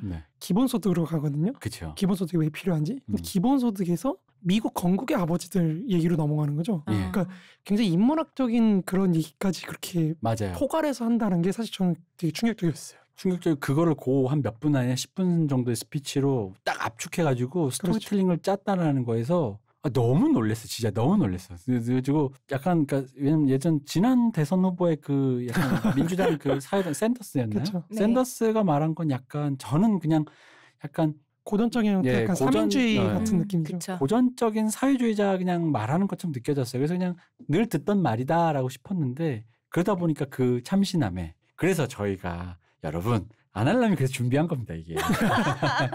이렇게 깔때기를. 네, 이렇게 깔때기를 대고 그래서 지금이야말로 다시 한번 마르크스를 얘기해 볼 때다. 그렇습니다. 그리고 왜 모든 사람들이 매혹했고 매혹하다가 사파로 빠졌는지 뭐 어떤 논리의 흐름 속에서 누구는 반일 종족주의를 쓰고 그렇죠. 누구는 법무부 장관이 되시고 누구는 그걸 보고 구역질 난다고 하고 뭐 여러 가지가 되는데 이 모든 사람들 이 모든 결을 우리가 배워볼 필요가 지금은 있다라는 거죠. 그렇죠. 이 시점에서. 그래야 저도 책을 좀 팔고. 그렇습니다. 저는 문쌤님의 책을 팔기 위해서 네. 이 방송을 기획했다. 근데 책이 바로 나와야 방송이 끝나고 막 홍보를 할 텐데. 그러니까. 우리 근데 오래 할 거기 때문에 걱정 없는데요. 그런 거요? 그렇죠. 근데 이 속도로 봐가지고는 올해는 일단 이걸로 끝나고 내년까지 갈 것 같은데. 네. 이거. 일단 뭐 충분히 갈 것 같아요. 네. 아까 우리 1부에서 3줄 갖고 했잖아요. 지금 2줄도 못 나갔어요. 텐션 있게 해야 되는데. 1시간을 얘기했는데 너무 좋아요. 자, 저 이제 그럼 진짜로 그렇죠. 한번 옛날로 한번 가보시죠. 조선왕조가 그 한 선생님들이 그토록 연구하셨던 조선왕조가 그럼 어떤 사회입니까? 아까 잠깐 말씀하셨잖아요. 조선왕조가 왜 노예제 사회인지에 대해서 말씀하셨는데 그거를 좀 얘기할 때가 된 거 아닌가 싶어요. 그러니까 이게 중요한 게 아까 말씀드렸다시피 이영 교수나 그 어떤 경제사학 하시는 분들은 결국에는 이게 그러니까 우리가 크게 보면 사실 이분도 저는 굉장히 마르크스주의적인 사고를 하고 있다고 생각을 하는데 그러니까 사회 구성체와 사회 구성체에 대한 분석을 통해서 사회를 변화시킬 수 있는 주체를 산출해내고 그 주체 전략 같은 걸 산출해내는 이런 방식으로 사실 이분의 역사관이 구성되어 있다고 생각을 하거든요. 자, 여기서 말하는 사회 구성체에 대해서도 한 번만 그렇죠. 사회 구성체도 한번 위에 설명해 주시죠. 그러니까 사회 구성체가 사실은 이게 마르크스의 문제가요. 말은 엄청 많이 했는데 본인이 정말 명확하게 딱 규정해 놓은 건 없어요. 발은 다 잘 뺐구나. 그렇죠. 다 뇌피셜이니까 지금. 근데 이제 이게 마르크스주의가 어떤 학문적 체계로서 자리 잡으면 사회 구성체를 굉장히 쉽게 설명을 하자면 경제적 토대, 경제적 관계라는 토대 위에서 어떤 상부 구조, 문화라든지 법이라든지 국가라든지 뭐 이런 게 세워지는 그래서 상부 구조와 하부 구조가 서로 상호작용하는 그런 관계. 상호작용하면서 하나의 사회를 재생산하는 그런 관계를 사회 구성체라고 합니다. 뭐 국가의 틀, 국가의 기관, 뭐 어떤 그런 거라고 볼 수도 있겠네요. 사회가 구성된 말 그대로 사회가 구성된 어떻게 구성된 그리고 어떤 경제적 관계들로 구성돼 있고 그거에 맞는 형태의 법이나 국가나 이런 제도들 이런 게 어떻게 갖춰지는가 네. 그런 걸로 이해하시면 될 것 같아요. 네네. 이런 사회 구성체. 그러니까 한마디로 사회 성격이 무엇이냐, 이 사회가 자본제냐, 봉건제냐, 농노제냐, 뭐냐 이런 게 중요해집니다. 근데 이영훈 교수 같은 분 경우에는 사실 이분의 입장이요 굉장히 애매해요. 그러니까 왜 그러냐면은 비교적 최근 2016년까지만 해도 이분이 조선왕조를 그래도 농노제 사회가 아닌가라고 생각을 하셨는데 네. 이제 2017년 뭐 그쯤부터는 노예제 사회인 것 같다. 그러니까 이렇게 바뀌시거든요. 네. 근데 우리가 여기서 농노제라고 하는 사실 서유럽적 의미에서의 농노제, 노예제는 아니고 아시아적 형태의 노예제, 농노제라고 할 수 있거든요.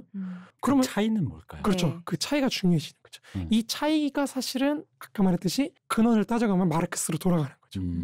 마르크스가 아시아 사회를 어떻게 인식했고 네. 그거를 재해석한 나카무라 사토루 교수나 아니면 미야지마 히로시 교수나 이런 분들이 어떻게 소농사회론을 만들었는지 이런 것과 이제 연결이 되는 건데 이분이 생각하실 때 아시아적 사회라는 것은 전제국가, 네. 전제국가라는 게 소농, 개인들, 원자화된 개인들을 지배하는 형태인 거예요. 규정하는 형태인 거예요. 근데 이 조선사회라는 게 사실은 굉장히 특이한 사회인 게 이거를 노예제라고 하는 거는 사실은 그러니까 여기서 노예라는 게 그럼 무슨 의미일까? 우리가 그거부터 따져봐야 되거든요. 네. 노예는 뭐고 농노는 무엇이냐?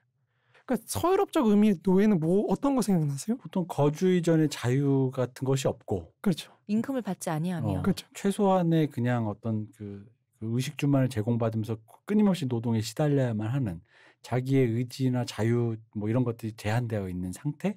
인간이라기보다는 주인에게 소속된 그렇죠. 어떤 도구 재화 같은 같은 느낌? 그렇죠. 네. 그러니까 우리가 일반적으로 생각하는 노예 이미지는 사실은 흑인 노예. 그렇죠. 미국의 그렇죠. 흑인 노예 뭐 노예 24년인가요? 뭐 그런 이미지를 떠올리는데 이영훈 교수나 이런 분들이 노예제를 규정하는 방식은 이제 그런 거죠. 아시아에서의 노예제라는 거는 조세를 걷는 기준이 네. 인간 노동력에 있느냐 토지에 있느냐 그러니까 이게 중요해지는 거예요. 그러니까 무슨 말이냐면 생산력 수준이 낮거나 뭐 이런 원래 마르크스주의는 사실 생산력 수준이 낮거나 이런 사람들은 인간 노동력에 기반한 수치라는 거예요. 왜냐하면 이 토지가 사실 산출량이 일정치가 않아요. 생산력이 낮아가지고 네. 농사를 매년 짓는다는 보장도 없어요. 그럼 국가가 이거에 기초해서 조세를 거둘 수는 없거든요. 사실은. 그죠? 수치를 하려고 그럴 때 그러면 생산을 하는 기준인 인간한테 부과를 하는 거죠. 인두세 같은 그렇죠. 것처럼요. 그런 느낌인 거죠. 그죠. 아버지가 작년엔 열심히 농사를 지셨는데 겨울철 보리 농사 짓다가 도박에 빠지셔서 올해는 농사를 안 짓고 저기 도망가셨다. 그래서 우리 집 농사를 질 사람이 없어서 우리 집은 그런다. 그런데 밭에서 산출되는 생산량을 기준으로 하면 작년에는 세금을 뭐 100만 원을 냈는데 올해는 산출량이 0이니 0을 낸다. 근데 이렇게 하면은 뭔가 일정 근거가 없으니 근데 생산량이 낮으니까. 그렇죠. 근데 마치 지금 말씀드리면 요즘에 우리나라 세법은 이런 식이긴 한데 근데 그렇게 하니까 사람마다 그냥 평균적으로 그냥 논다라는 그렇죠. 거죠. 어떤 사람에다가 기준을 둬서 굉장히 쉽게 얘기하면 그래요. 사람을 기준으로 조세를 네. 부과를 하면은 노예제가 되는 거고 이제 토지 같은 생산 수단을 기준으로 세금을 부과하기 시작하면 이제 농노제가 되는 거죠. 근데 이제 확실히 그럴 수밖에 없는 게 옛날이니까 생산 수단을 기준으로 낸다고 해도 그게 어떤 넓이나 어떤 소유의 형태 말고는 부과할 방법이 없잖아요. 그렇죠. 생산 수단을 계측할 수가 없잖아. 이게 얼마나 뭐 요즘처럼 부가가치를 냈는지 그래서 부가세 내라 이런 식으로 할 수가 없으니 일괄적으로 무언가를 행해야만 하는 국가 일반에게 일반적으로 적용시켜야 되는 계획해야 될 위정자 입장에서 옛날 사람이라면 좀 더 그게 효율적이라고 볼 수 있겠네요. 농민들이 특히 많다고 한다면. 그렇죠. 그런 측면에서 약간 노예제적인 굉장히 쉽게 얘기하자면. 그러니까 근데 세금 자체도 돈으로만 받았던 건 아니잖아요. 그렇죠. 돈이 군역도 없죠. 세금이었으니까요. 예, 네. 그렇죠. 신역이라든지 네, 그러니까 네. 그걸 신역이라고 하는데 몸을 갖고 이제 동원을 해서 노동력을 쓴다든지 군역이라 그러죠. 네. 우리가 군사로 쓴다. 뭐 이런 여러 가지 부가 기준들이 있는데 그런 기준이 그렇게 인간을 되는 거죠. 근데 이제 공동체가 제가 이제 그럼 궁금한 것은 공동체가 있으면 예를 들어 우리도 우리끼리 있으면 우리끼리 회비를 내야 저녁이라도 먹고 뭐 할 텐데 공동체 생기면 당연히 그런 세금 문화가 세를 걷는 조세가 필요한데 단순히 개인에게 걷는다라는 걸로 노예제로 보는 이유는 뭔가요? 아까 말씀드렸다시피 그 인간 그러니까 그렇게 되면은 사실은 인간의 기준이 그러니까 여기 이영훈 교수님이 말씀하시는 사실은 어떤 뭐랄까요? 노예제는 기준이 다양한데 우리가 마르크스주의적으로만 설명을 하자면 아까 말했듯이 생산을 이루는 주요한 요소가 기준이 인간에 맞춰져 있는 거예요. 그러니까 거기서는 반드시 농업만 할 수 있는 게 아니에요. 그냥 우리가 공업이라고 부르는 그런 간의 수공업 이런 걸 통해서도 세금을 낼 수가 있는 거죠. 그러니까 생산을 하는 주요한 어떤 주체랄까요? 네. 이게 그게 되는 거고, 이게 농토 같은 토지 같은 생산수단을 기준으로 받게 되면은 이게 상당히 가치를 갖게 되는 거죠. 저 여기서 좀 헷갈리는 게 있는데요. 보통 조선시대에 노비와 노비가 네네. 아닌 일을 가르는 게 네. 그런 군역 같은 세금을 그렇죠. 내냐 아니냐라고 했거든요. 그러면은 지금 노비도 군역을 냅니다. 그러니까 군역은 아니지만 그런 세금을 내요. 일정에 국가에 딱 일정하게 세금을 내는 게 있어요. 보통은 그러니까 말씀처럼 낸다고는 하지만 보통 이제 그냥 생각하기에 그냥 일단 일반의 농민과 노비의 다른 점은 그런 거다라고 보통 대강은 얘기하는 그런 경우가 많아서, 그러면 또 노비와 노예는 뭐가 다르냐 이런 또 생각이 그렇죠. 드는 거죠. 그러니까 여기서 이영호 교수가 아까 우리가 말했던 그 세계사의 기본 법칙에 동의를 못하게 되는 거예요. 왜냐하면 노비가 노예냐 농노냐 이거를 이분이 한 40년 동안 고민을 하시거든요. 그러다 최근에 이르게 된 결론이 이거 노예 같다. 그러니까 이렇게 되는 거고, 그 전까지는 노예제적 성격이 굉장히 강한 농노라고 생각을 했던 거예요. 그러니까 거기서 기준이 뭐냐면은 결국에는 노예라는 거는 자기가 경영의 주체가 될 수가 없는 거예요. 경제를 운영하는 경영의 주체가 될 수 없는 건데, 농노는 경영의 주체가 될 수가 있는 거예요. 근데 노비는 사실 경영의 주체거든요. 그러면은 이건 농노인데, 그죠? 근데 농노라고 하기에는 사실은 너무 쉽게 토지로부터 분리가 돼요. 분리가 된다는 말씀은 어때요? 예를 들면 이런 거죠. 양반집에서 가내에서 부리는 사람이 있을 거예요. 네. 이 사람이 없어졌어요. 그러면 저기서 농사 짓고 있는 내 노비를 바로 데려오는 거예요. 그럼 사실 저쪽 집안은 노동력이 파탄나는 거죠. 그렇죠. 농사 짓던 사람이 없어지니까. 그러니까 토지와의 분리가 굉장히 쉽게 일어나요. 생산수단인 토지와의 분리가 굉장히 쉽게 일어나면 사실은 그거를 농노라고 부르기는 어렵다고 생각을 하거든요. 아까 말씀드렸다시피 농노는 생산수단과의 결합성이 굉장히 강해서, 그러니까 이게 문제인 거예요. 농노는 정착 고정시키는 거거든요. 토지와의 결합이 강하다 보니까 결합을 시켜서 고정을 시켜놓는 건데, 마치 지방령처럼. 그렇죠. 아시아 사회에서는 얘네가 계속 이동을 해요. 그러면 서구의 그 흔히 말하는 봉건제 시대, 영주와 농노가 있던 시절에 거기는 그게 강했나요?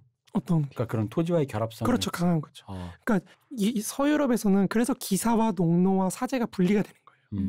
왜냐하면 농노의 그런 어떤 자립성과 토지와의 결합성이 높다 보니까 무력을 담당하는 사람이 따로 분업이 되는 거예요. 이렇게 그러면 그 조선에서는 그게 분리가 안 되고, 근데 그럼 그렇다는 얘기는, 그렇죠, 분리가 안 돼요. 그래서 우리는 조선 왕조가 끝날 때까지 일반 양민들도 군사로 나가야 되는 그쵸. 거예요.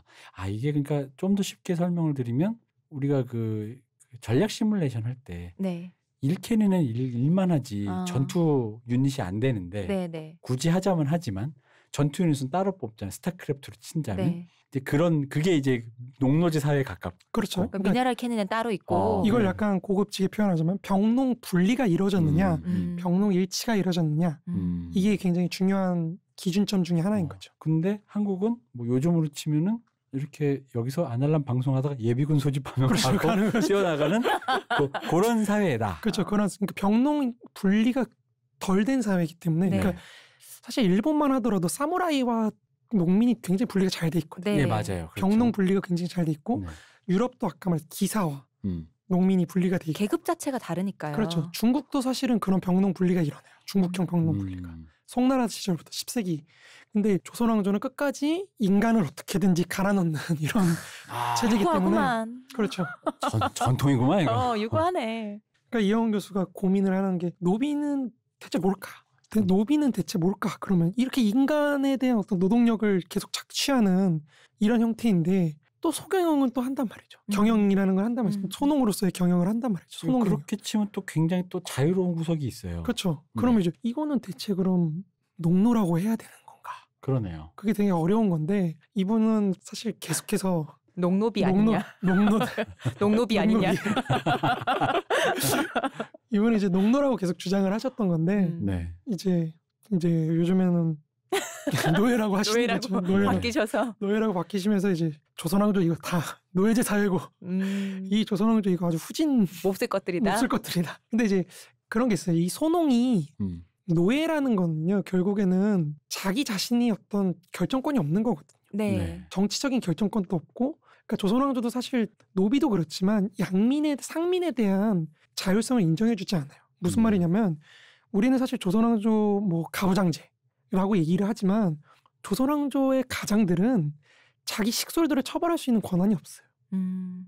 그러니까 로마의 가부장제는 굉장히 강력해가지고 가장인 아버지가 거기 딸려있는 가족들의 생사 여탈권까지 다 가지고 있어요. 얘를 죽이든 살리든 내가 말이에요. 근데 조선의 사실 가장들은 뭐 내가 책임을 못 지는데 그런 처벌권을 국가가 갖고 있어요. 옛날 고사 같은 거 읽어보면 그런 거 민당 같은데 그런 거 많잖아요. 아버지가 왜 아들이 불효하니까 관아에 가서 고발하고 이런 얘기들. 맞아요. 그런 거죠. 근데 자기가 처벌할 수 있으면 관아에 가서 고발할 일이 없는 거잖아요. 가족예를 읍소하죠. 불효했다고 사또한테 가고 뭐 그런 게 있죠. 그게 중국도 사실 마찬가지거든요. 그러니까 이제 그런 거를 이혜원 교수는 굉장히 부정적으로 보는 거죠. 이건 어떤 자율성을 가진 존재라고 볼 수가 없고 노예제적 존재다. 노예와 같이 정치적, 뭐 사회적, 도덕적 이런 게 다 막혀 있는 그런 존재인데 이제 이혜원 교수의 박사학위 논문부터 시작된 주장이 뭐냐면은 소농의 자립화 경향. 그러니까 이게 점점 자립화하는 경향이 생기고 조선 후기로 올수록 더 그 자립화 경향이 세지면서 이제 나름대로 국가 자체가 좀 흔들리는 거죠. 이 국가가 아까 말했듯이 원자화된 개인들을 직접적으로 장악하고 그 사람의 권리를 박탈함으로써 자기 지배구조를 유지를 해왔는데 이게 소농이 자립화하면은 지배구조가 점점 붕괴된다는 뜻이거든요. 그러면 이제 어떻게 되느냐. 이게 처음에는 개인별로 파악했던 것을 나중에 되면 공동체별로 파악을 해요. 네. 세금을 납부할 때 니네 마을 단위로 알아서 세금 내 정해서 액수만 정해주고 이 액수 맞춰서 알아서 니네끼리 분담해 이런 식으로 가거든요. 한 마을에 뭐 면포 몇 필 내 그렇죠, 이런 그렇죠, 식으로. 그렇죠. 그런 식으로. 그렇게 가다 보니까 더 이상 국가가 개인을 파악하지 못하게 되고 행정력이 약해지면서 무너지는 거죠. 그러니까 그런 의미에서 사실은 이혜원 교수가 조선왕조는 근대로 갈 능력이 없다고 하는 거예요. 행정력이 약해졌으니까. 이미 소농의 자립화 경향에 따라서 행정력이 붕괴 이런 상황까지 갔기 때문에 이걸 갖고 근대화를 추진할 수 있다는 건 불가능하다. 그러니까 이거를 아까 말씀드린 오해를 하셔가지고 이 말만 들으면은 저 인간은 왜 조선을 그렇게 낮춰보고 왜 우리 능력이 없다고 그렇게 그게 아니고 풀뿌리 왕정주의 아니냐. 그렇죠. 근데 그렇다면은 이제 어쨌든 간에 그 개인의 권한이 그나마 행정력이 약해지면 그렇죠. 개인의 재산에 대한 어떤 그런 처분권이라든가 여러 가지가 좀 강화된다, 상대적으로 강화된다는 얘기잖아요. 그렇죠. 사적 소유권이 강해지는 거죠. 근데 사적 소유권이 강해지면서 후기로 가면 갈수록 그럼 이제 저 궁금한 것은 농민의 농업 말고 상업으로서 자본주의, 그러니까 우리가 말하는 물물 교환이 아니라 내가 이걸 통해서 내가 생산한 것을 통해서 임금이나 재화나 이런 걸 얻는 거. 그렇죠. 그게 중요한 거죠. 그 단계, 그거는 사실 행정력이 약해져서 오히려 강화될 수도 있는 거잖아요. 그렇죠. 그러니까 이거를 뒤에 할 얘기긴 한데 조금 당겨서 하자면 우리 마르크스가 자본론을 쓰잖아요. 처음에 시작하는 게 뭔지 아세요? 상품입니다. 상품에 대한 분석이에요. 그죠. 상품에는 두 가지 기능이 있다고 하는 거예요. 뭐냐면은 사용 가치. 이거를 내가 사용함으로써 얻을 수 있는 어떤 효용. 있고 교환 가치라는 게 있어요. 그러니까 100개의 쌀과 10개의 기계를 바꿀 수 있는 이 동등하게 만들어주는 어떤 교환 가치 이런 게 있다는 거거든요. 개수로만 할 수는 없는 거니까요. 그렇죠. 그걸 가능하게 해주는 건데 이 농민도 생산을 할 때 사용 가치만을 위한 생산을 하다가 교환 가치를 위한 생산을 하기 시작하면 이제 자본주의가 되는 거예요. 그죠? 네네. 상품 시장에 적응을 하는 거니까. 근데 이 단계로 가는 과정이 조선에는 없었다고 생각하는 거예요. 이혜원 교수는 사용 가치를 생산하는 단계에서 조선이 끝났다고 생각하는 거예요. 너무 낮춰보시네. 거기서 자립하는 것만 해도 굉장한 발전이에요. 그러니까 다른 사회들은 아프리카나 이런 데는 아예 그런 소농의 자립 정도가 없어요. 심지어 멕시코나 이런 데도 지금도 그런 경향이 약해요. 그러니까 멕시코가 1911년에 이제 농지 개혁을 하거든요. 엄청나게 크게. 근데 거기서 목표는 소농들한테 토지를 줘서 자립을 시키게 하는 건데 우리가 옛날에 했던 것처럼. 그렇죠. 그런 우리나라 농지 개혁 같은 거죠. 자립을 못 해요. 능력이 안 돼서. 그러면 어떻게 되겠어요? 다시 지주한테 토지를 파는 거예요. 그리고 다시 그 밑으로 소작농으로 들어가는 거예요. 그렇게 되다 보니까 농지개혁을 해서 우리처럼 바로 어떤 노동시장으로 갈 수 있는 아버지는 농사를 짓고 지방에 동조 짓고 아들아 너는 대학 가야지. 내가 소 팔아서 너를 오골탑 쌓아준다. 오골탑 쌓아준다. 이런 자립성이 없는 거야. 능력이. 그러니까 다시 지주 밑으로 들어가고 그런 게 반복되는 거예요. 선인장 때문일까요? 선인장. 이 사용 가치와 교환 가치를 조금 더 약간 이제 또 말이 어려울 수가 네. 있어요. 아까 농민에서 사용 가치를 위한 생산이라고 하니까 되게 어렵게 들리신 것 같은데 네네. 제가 볼 땐 자급자족을 생각하시면 돼요. 그러니까 나의 욕구를 위한 생산을 하는 거에서 타인의 욕구를 위한 걸로 생산이 바뀌는 거예요. 근데 이것도 아날람도 우리가 시호님께서 말씀하셨죠. 우리의 만족만을 위해서 방송할 수도 있잖아요. 근데 그게 아니라 이걸로 내가 돈을 벌어야겠다. 벌고 싶다. 이거를 방송을 잘해서 타인의 욕구를 충족시켜주기 위해서 이제 하겠다 그러면 이제 교환 가치를 지녀야 돼요. 예를 들면은 그러니까 텃밭이 있는데 내가 먹기 위해서 상추를 그냥 재배를 하는 건 그렇죠. 교환 가치가 없이 상품 그렇죠. 가치만 있는 거잖아요. 사용 가치. 그렇죠. 예. 사용 가치만 있는 건데 내가 요거를 좀 더 많이 해서 남한테 팔기도 하겠다. 그렇죠. 그럼 교환 가치까지 보고 하는 그렇죠. 거죠. 그렇죠. 너무 어렵게 생각하지 마시고 그냥 농민이라고 생각한다면은 그러니까 이거를 자본주의로의 이행 과정에서 굉장히 중요한 거는 나의 노동이 나의 자신을 위한 것만이 아니라 타인을 위한 노동으로 바뀐다. 타인의 욕구를 충족시키기 위한 상품 생산으로 바뀌기 시작하면 이제 자본주의로 가는 거거든요. 근데 우리 자본주의 사회는 이제 마르크스가 얘기하는 거는 그런 자급자족적인 그게 어렵다는 거죠. 농사를 지으려고 해도 트랙터를 사야 되고 뭐 이런 게 상품 비료도 사야 그렇죠. 되고. 상품을 계속 교환을 해야 되기 때문에 자본주의 사회에서 사는 사람은 사실 계속 그런 상품 교환 속에서 움직일 수밖에 없다는 거죠. 자, 그래서 이영훈 선생님이 그렇죠. 노예제 농어제로 사회. 갔죠. 이제 이영훈 선생님 같은 경우에는 이제 자본주의로 사실 이행을 할 때 아까 말했듯이 그러니까 농민이 사실 농업만 하는 건 아니거든요. 공업 간의 수공. 내가 그쵸. 옷을 만들고 뭐 이런 거 우리 네. 어머니들 배 짜고 배 이러시잖아요. 짜고, 네, 그렇죠. 그러니까 그런 걸 간의 수공업이라고 해요. 그러니까 그런 보통 여성분들이 하셨죠. 정근대에. 네. 그러니까 이런 간의 수공업 같은 공업이 발달해가지고 농업과 분리가 되기 시작하면은 자본주의적 맹아가 생기는 거예요. 그게 커지면 자본주의적으로 성장을 하는 거예요. 근데 한국 사회를 풍미했던 자본주의 맹아론, 아까 말했던 스탈린의 그런 세계사의 기본 법칙에서 네. 우리 사회에서 자본주의 맹아를 찾아보자 이런 노력에서 나온 자본주의 맹아론에서는 그 농촌 공업이라는 게 어떻게 있었는지 없었는지 실증을 못해요. 그러니까 자급자족 정도를 넘어서 정말 상품으로서 팔기 위해서 그런 배를 짜고 옷을 네. 만들고 이런 걸 했던 게 실증이 안 되거든요. 이제 그런 면에서 이영훈 교수가 이제 조선 사회에는 자본주의 맹아가 없고 어떤 자본주의로 갈 수 있는 길이 없었다. 이렇게 말씀하시는 거기 때문에 그거를 사실 뭐 너무 이 사람이 조선을 비하하려고 그랬다 이렇게 이해하시면 사실 제가 볼 때는 물론 조선을 좀 싫어하긴 하세요. 좀 싫어하긴 하세요. 이분 글 보면은 이렇게까지 생각할 거 있나 이런 게 좀 있긴 하신데 그러니까 예를 들어서 그 우리 한 말에 네. 이제 이인영이나 이런 사람들이 의병들을 모아요. 네.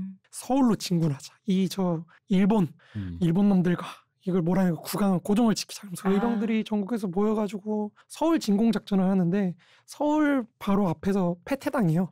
네. 그 이유가 뭐냐면 총사령관이었던 분이 양반인데 네. 집에서 이제 연락이 와요. 아버님이 돌아가셨습니다. 그랬더니 내 하늘이 무너졌으니까 난 돌아가겠다. 그리고 서울 진공을 앞두고 돌아가 버려요. 서울 진공은 3년상이 끝난 3년 뒤에. 그래서 실패하고 사실 그분 나중에 3년상 하는 도중에 일본한테 잡혀서 이렇게 되시는데 이제 그걸 보고 이영훈 교수가 쓴 글이 있어요.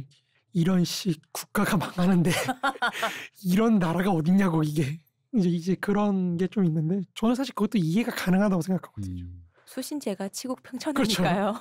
그러니까 이게 그런 건데 이제 그거를 두고 이제 이분은 역시 여기는 공적인 그런 게 없는 사회 이런 걸로 좀 빠지신거든요. 까대시는 게 있기 때문에. 자, 그럼 마지막으로 그 얘기는 하나 해주시고 조선을 개인과의 가운데 시민단체가 없다류의 그 얘기 있으셨잖아요. 네네. 예. 그 보통 이제 여기서 중간 집단이라고 하면은 우리가 공동체라 그러면은 사실 이게 뭐 길게 얘기하자면 길게 설명해서 좀 굉장히 짧게 설명하자면은 그 촌락 공동체나 어떤 네. 직능단체들이 집단들이 있는 건데 국가와 개인 사이에 네. 그 유럽 같으면 길드 같은 그렇죠. 거. 길드 같은 네. 거죠. 네. 근데 이제 조선이나 중국 같은 곳에서는 마을 촌락 공동체라 그래도 사실 마을들 간의 경계가 굉장히 애매해요. 경계가 뚜렷하지 않고 겹치다 보니까 이게 정진영 선생이나 뭐 김필동 선생님이나 뭐 정석종 선생님 이런 분들이 분석한 걸 따르면은 여기서 생겨난 어떤 소위 말해 우리가 단체, 네. 그러니까 계라고 하잖아요. 계모임이라고 하잖아요. 네. 우리가 그런 계라고 하는 그런 중간적 단체들이 보면은 여러 마을에 공통이 걸쳐져 있어요. 두레나 품앗이를 할 때. 그렇죠. 그런 것들인데 내가 이 마을에도 속하고 저 마을에 속하고 이렇게 되는 거예요. 그러다 반면에 일본의 무라 공동체나 서유럽의 공동체 같은 거는 굉장히 뚜렷하게 경계가 지어져 있어가지고 우리 마을 거는 우리 마을이고 저 마을 거는 저 마을 거고 이렇게 구별이 굉장히 잘 돼 있거든요. 그리고 촌락에 의한 지배, 촌주에 네. 의한 지배와 촌락 자체가 어떤 법인격적 성격을 지니고 있는 사회가 되거든요. 네. 그러다 보니까 근대 국가와의 접촉 과정에서 이 근대 국가가 촌락 촌주들을 관료제 내부로 흡수를 하면은 촌락 전체를 이제 관리를 할 수가 네. 있는 건데 네. 조선이나 중국 같은 그런 역할을 할 수 있는 중간 집단들이 거의 없는 거예요. 그러다 보니까 장악하기가 굉장히 어려워져요. 그러다 보니까 관료들이 와서 장악을 하는 거예요. 우리 지금도 생각하면 새마을 운동이나 이런 거 생각을 하면은 네. 지방에 내려간 관료들과의 관계 속에서 마을 공동체가 기능을 하거든요. 네. 국가 주도로. 그러니까 사실은 이건 조금 정치 비판적인 얘기일 수도 있는데 보수 집단 세력들 새마을 단체나 이런 걸 통해서 지방에서 표를 동원할 수 있는 힘을 갖게 되는 거예요. 세를 불리게 되는 그렇죠. 거죠. 세를 불리게 되는 거죠. 그러니까 그런 게 되는 건데 일본이나 이런 데는 촌락들이 자율성을 갖고 있어요. 그죠. 흔히 말하는 일본 소설이나 문화 많이 보면 우리한테는 잘 없는 편 일족이라든가 네. 그런 류의 표현들을 그리고 그런 되게 폐쇄된 혹은 되게 배타적인 흔히 말하는 그 지역 공동체에 대한 그렇죠. 그 얘기나 흔적들을 되게 많이 그렇죠. 묘사하잖아요. 지금도 많이 있고 에도시대 소설 같은 거 읽어봐도 그렇죠. 그렇고 지금도 산골 마을 이런 데 가면 그렇고 그러니까 외부인을 굉장히 경계하는 네, 그런 네. 게 보이잖아요. 그런 게 이제 봉건제하고 연결돼서 나타나는 거죠. 그런 촌락 공동체 어떤 폐쇄성이랄까요? 그런 자율성이랄까요? 그런 게 이제 봉건제가 나타나서 국가 권력도 그걸 인정해줘요. 얘네가 자기 구성원들을 자기가 처벌하고 이러는 거를 인정을 해주는 거죠.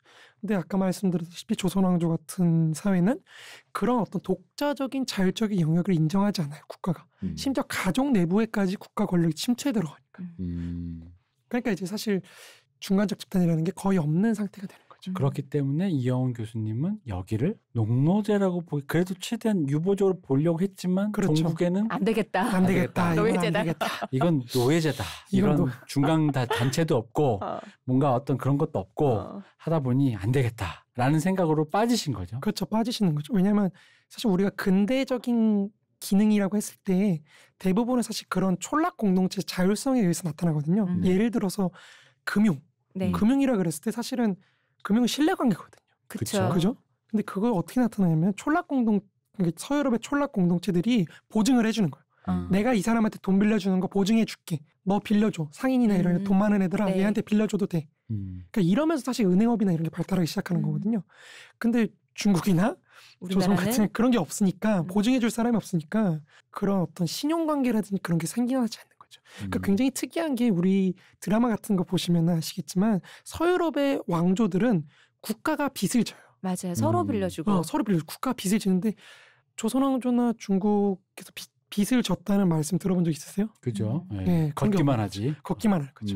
내탕금 그렇죠. 그거가 이제 이영훈 교수 제자분이셨던 조영준 교수가 분석한 게 있는데요. 거기 내용이 사실 굉장히 충격적이에요. 조선왕조 왕실 재정을 분석을 해보니까 계속 적자라는 거예요. 100년 동안. 아 그래요? 그 어떻게 유지가 됐느냐? 그 왕실과 연결돼 있는 상인들을 그냥 뜯어먹는 거예요. 너네 그거 왕실에서 필요한 물품이니까 가져와. 대금은요? 대금이 어디 있어? 대금을 왜 줘? 대금이 왜 있어? 씨. 그러니까 무엄하다. 약간 그런 것도 많이 거기 관청에 왕실에 속해 있는 노비들이 가가지고 행패를 부리고 왕의 위세를 등였고 이런 거 참 내가 누군지 알아? 내가 우리 왕실이랑 왕실이랑 다 했어 임마 이런 거죠. 그치 우리 왕이랑 용안도 보고 매화나도 보고 같이 하고 매화틀도 같이 사용하고 아니 근데 그럼 이제 말씀하신 게 네네. 사실 이런 느낌은 있어요. 우리 그래도 지방 토호라는 말 하잖아요. 네. 근데 지방 토호의 영향력이란 건 꽤 있단 말이죠. 그렇죠. 꽤 있죠. 그러니까 그런 게 이게 조선 후기로 갈수록 네. 이 소농의 경영에서 사실 어느 사회나 그렇지만 기득권 갖고 있는 사람들은 잘해요. 네. 그죠? 자리 파고 알아서 자리 파고 네. 잘한단 말이야. 그러니까 이런 사람들이 특히 양반 계층과 상층 분홍들이 지방에 정착해서 오래 살아요. 이 사람들이 재생산되는 기간이 굉장히 길어요. 반면에 상민이나 천민 같은 사람들은 한 지역에 오래 정착을 못해요. 30년도 못 가요.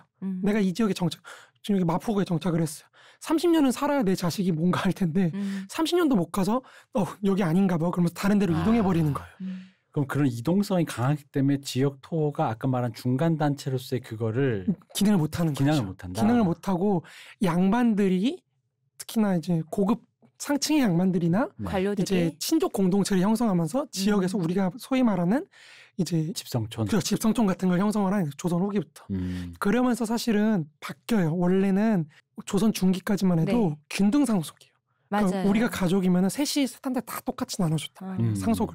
근데 이게 먹고 살기 힘들어지니까 그죠. 예 이제 장남에게 몰빵해주는 시온님은 딸이라고 안 주고 넌 출가 외인이잖아. 넌 출가 외인이야 이렇게 되고 출가 안 했는데요. 얘는 둘째라고 안 되고 첫째한테 몰아주는 걸로 되고 첫째한테 온 가족이 다 몰려 살아서 먹고 사는 형태로 바뀌어요. 아무 제한적이니까 n분의 1 하면 거기서 끝나는 거잖아요. 그렇죠. 1,000만 원 그렇죠. 있는데 이걸로 종잣돈 삼아야지 300만 원씩 나눠 가지면 아무것도 아닌 그렇죠. 돈이니까. 그게 이제 중국이에요. 중국은 이게 네. 좀 말이 길어서 죄송한데 아닙니다. 중국 같은 사회는 그래서 대경영이 안 돼요. 대자본이 안 돼요. 일본처럼.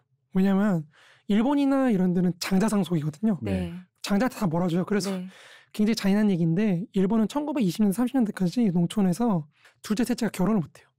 재산을 못 물려받으니까 그래가지고 이제 영화 중에서 일본 영화 돼지하고 성교를 하는 그런 둘째 셋째들이 네, 뭐 이태리 네. 영화에서도 좀 나옵니다. 그러니까 그 농노들이 그러니까 그 농사 짓는 사람들이 그렇게 양 키우고 그러는데 더 이상 그런 쪽으로는 얘가 없는 거야. 얘는 성직자가 되든가 그냥 계속 여기서 양을 치든가 해야 그렇죠. 되는 거죠. 그런 애들이 되는 거죠. 그래서 일본은 이제 그런 사람들이 도시로 나가면서 도시가 발달하는 거죠. 그렇죠. 근데 중국은 균등상속을 해줘. 네. 끝까지. 그러니까 사실은 계속 쪼개주니까 이제 커지지 못하는 거죠. 아, 이거 뭔가 민주화. 나라 근데 워낙 커서 그렇죠. 괜찮은 거. 계속 이동하는 거예요. 중국은 네. 내가 여기서 성공했어요. 그럼 내가 여기 시조가 되는 거야. 이 지역에. 아니, 그러니까 이게 뭔가 민주화의 모순 같은 느낌인 거야. 뭔가 n분의 1로 해줬더니 균등하게 했더니 자체의 발전이 없고 포괄적으로 아빠의 가부장의 선택에 의해서 무언가에 몰빵했더니 그나마 그 집이 먹고 살고 기대 살 수 있는 근거라도 남고 그렇죠. 뭐 그러니까 이런 경제가 느낌이. 작고 그런 그렇죠. 때니까요. 그러니까 그럼 여기 이제 정리해 보자면 조선 사회는 그러면 서구의 농노자의 사회는 영주가 있고 그렇죠. 거기에 이제 지방령처럼 붙어 있는 농노들이 있고 그래서 서로가 이제 그런 신뢰관계에서 그럼 내가 지켜줄게. 우리가 흔히 하는 그림이죠. 네. 그렇죠. 나는 기사다. 내가 나이트니까 지켜줄게. 뭐 이런 건데 우리는 집성촌만 남아서 자기들끼리 고인물이 되는데 밑에 노비들은 계속 이동하면서 아, 이 집은 진짜 박해 안 되겠어. 인심이 야박해 하면서 안동에서 뭐 진주에서 전주로 이렇게 돌아다니고 밑에 하부 구조는 굉장히 유동성이 그렇죠. 강했던 거예요. 강한 사회. 아, 그러니까 사실은 그렇게 이동하면서 네. 화전을 하는 거죠. 그러니까 산을 다 불태워먹고 그렇죠. 이러니까 이제 이유연구소 박사학위 논문이 그 주제인데 너무 산을 많이 태우니까 네. 계속 비가 오면 쓸려 내려가는 거예요. 토실이. 네. 네. 그러니까 생산력이 떨어지기 시작하면서 조선이 망한다. 이런 걸로 가는 건데. 아, 왜냐면 제가 여기까지 말해놓고 보니까 이게 조선 사회를 되게 비관적으로 삐뚤어진 마음이 생겨요. 이놈의 새끼들. 진작 막 했어야지. 그러니까 좋게 말해주고 싶은 마음이 사라지면서 이놈의 사이가 500년을 유지했다는 게 너무 이상한데 막 이런 느낌 있잖아요. 근데 이게 굉장히 합리성을 갖고 있는 측면이 있어요 또. 네. 그러니까 조선왕조가 그렇다고 해서 핫바지는 또 아니고 우리가 너무 핫바지로 보는 경향이 있는데. 그러니까 이렇게 얘기하면 핫바지를 본다니까. 그렇죠. 보죠. 그렇게 보는 거죠. 다음 시간부터 아닌 것을 얘기 드리겠다. 그렇죠. 그렇게 얘기해야겠다. 다음 시간부터 여기까지는 이제 핫바지로 그렇죠. 보시고. 그렇게 생각될 수 있지만 그게 아니다라는 것을 다음 시간에 말씀드리겠다는 아니 거죠. 여러분 저희 그 마르크스의 아주 기본 다도 아니야 아주 기본 골자와 이영훈 선생님이 말했던 그러니까 이 동아시아의 좌파들이 동아시아를 어떻게 해석을 하고 그것에서 K적인 것, 한국적이란 건 무엇인가에 대한 얘기를 하기 위해서 조선이 원래 어떤 느낌이었는지를 이영훈 선생님이 개인적으로 어떻게 이해하고 있는지에 대해서 그 한 줄 말하려고 지금 근 3시간 동안 5줄 했나요 지금? 네, 일단 이번 주를 이렇게 소비했습니다. 네, 너무 좋아요. 네, 뭐 이용호 선생 얘기도 있고 이제 제 이해도 섞여 네. 있는 얘기라서 네. 이용호 선생님이 뭐 동의 안 하실 수도 있겠지만 저는 동의할 거라고 보고. 네. 그만큼 좋게 얘기됐으면 됐지. 문쌤님이 파악하신 이영훈 선생님과 이영훈 선생님을 비롯한 그 동아시아 그렇죠. 좌파들의 여러 네. 학자분들의 학자분들이 이 아시아를 어떻게 이해하는가에 대한 그 초창기 기초 단계를 그렇죠, 우리가 기초 지금 단계를. 학습했습니다. 근데 이게 사실은 그냥 나온 게 아니라 네. 기존에 그렇죠. 거슬러 가면은 어떤 마르크스라든지 이런 쟁쟁한 학자들을 만날 수밖에 없다. 네. 그런 맥락에서 우리가 이 사람들의 변화를 이해를 해야 사실 오늘날의 어떤 저런 행태들, 네. 행태라고 하면 좀 아무튼 저런 모습들을 정확하게 이해하고 앞으로 그러면 어떻게 우리는 그걸 넘어서 그 너머를 생각할 것인가 그런 얘기를 좀 하고 싶어서 네. 저도 책을 쓰게 됐고 여기 나오게 됐습니다. 아주 좋습니다. 네. 즐거웠어요. 한국을 이제 어떻게 우리가 이해할 것인가가 결국은 궁극으로는 네. 해야 될 얘기라고 보고요. 아직 저희가 사실은 이 얘기를 이렇게 길게 걸릴 줄 몰랐는데 저는 알았습니다. 저도 알았습니다. 저는 이 대본을 이미 하지만 써왔을 그래도 때 2시간만, 아니, 3시간 동안 5줄 할 줄은 몰랐어요. 아니 저는 알았습니다. 저는 그냥 감이 왔습니다. 아 이렇게 말이 많으면 안 되는데 아. 아니, 됩니다. 된다니까요. 아 이거 올해 이거 다 갔네라는 순간 갑자기 웃음이 나오면서 내가 더 이상 다른 걸 기획할 필요 없이 그치. 매주 문쌤과 만나서 방송을 녹음하면 되는구나 맞아요. 라는 이런 생각으로 너무 나는- 즐겁더라고요. 네. 이게 근데 재미가 있어야 되는데 재밌다니까요. 재밌습니다. 목요일은 늘 빼놓으시는 걸로 이제. 네. 큰일 났네요. 이제 앞으로 이렇게 하시면 되고 아니 저는 진짜로 물론 좀 제 생각보다 좀 더 길어졌어요. 네네 저도 제 생각보다 근데 제가 그런 말을 좀 면이 줄여야 되는데 아니에요. 그런 면이 있긴 한데 우리 저번 시간에 얘기했듯이 처음에 미팅해봤을 때 저희 두세 번 만났잖아요. 근데 얘기를 들어보니 얘기가 우리 지금 하듯이 요거 하나 얘기했다 그럼 요건 뭔가요? 그럼 이것도 뭡니다. 이것도 뭔가 이렇게 계속 가지를 뻗어 나가는데 말씀을 참 재밌게 하시고 그리고 뭘 물어봐도 계속 나오니까 묻지 않을 수가 없고. 그러니까 뭘 자꾸 물어보고 싶어요. 그러니까 어떻게 보면 방송 잘못 들으시면 약간 너희들 자꾸 하나의 줄길 얘기가 자꾸 딴 얘기 산만하게 왜 하는데 그래? 산만하게 그럴 수 하지만 있는데 그렇지 않아요. 약간 이게 링크식이라고 생각하세요. 왜냐면 그 네. 얘기를 하시려면 뭐 최소한 마르크스가 뭔 얘기했는지는 알아야 되잖아요. 그러니까 음. 옆으로 빠질 수밖에 없는 상황이라서 뭐 감안하고 반복 청취가 됩니다. 그리고 네. 저희가 아주 이때까지 지금 태어나신 지 200년이 넘은 근데 지금 그러니까 150년 동안 살아있는 아직도 우리를 지배하고 있는 어떤 학문, 어떤 성취 이런 얘기를 하는데 당연히 의문이 많지 않겠습니까? 그렇죠.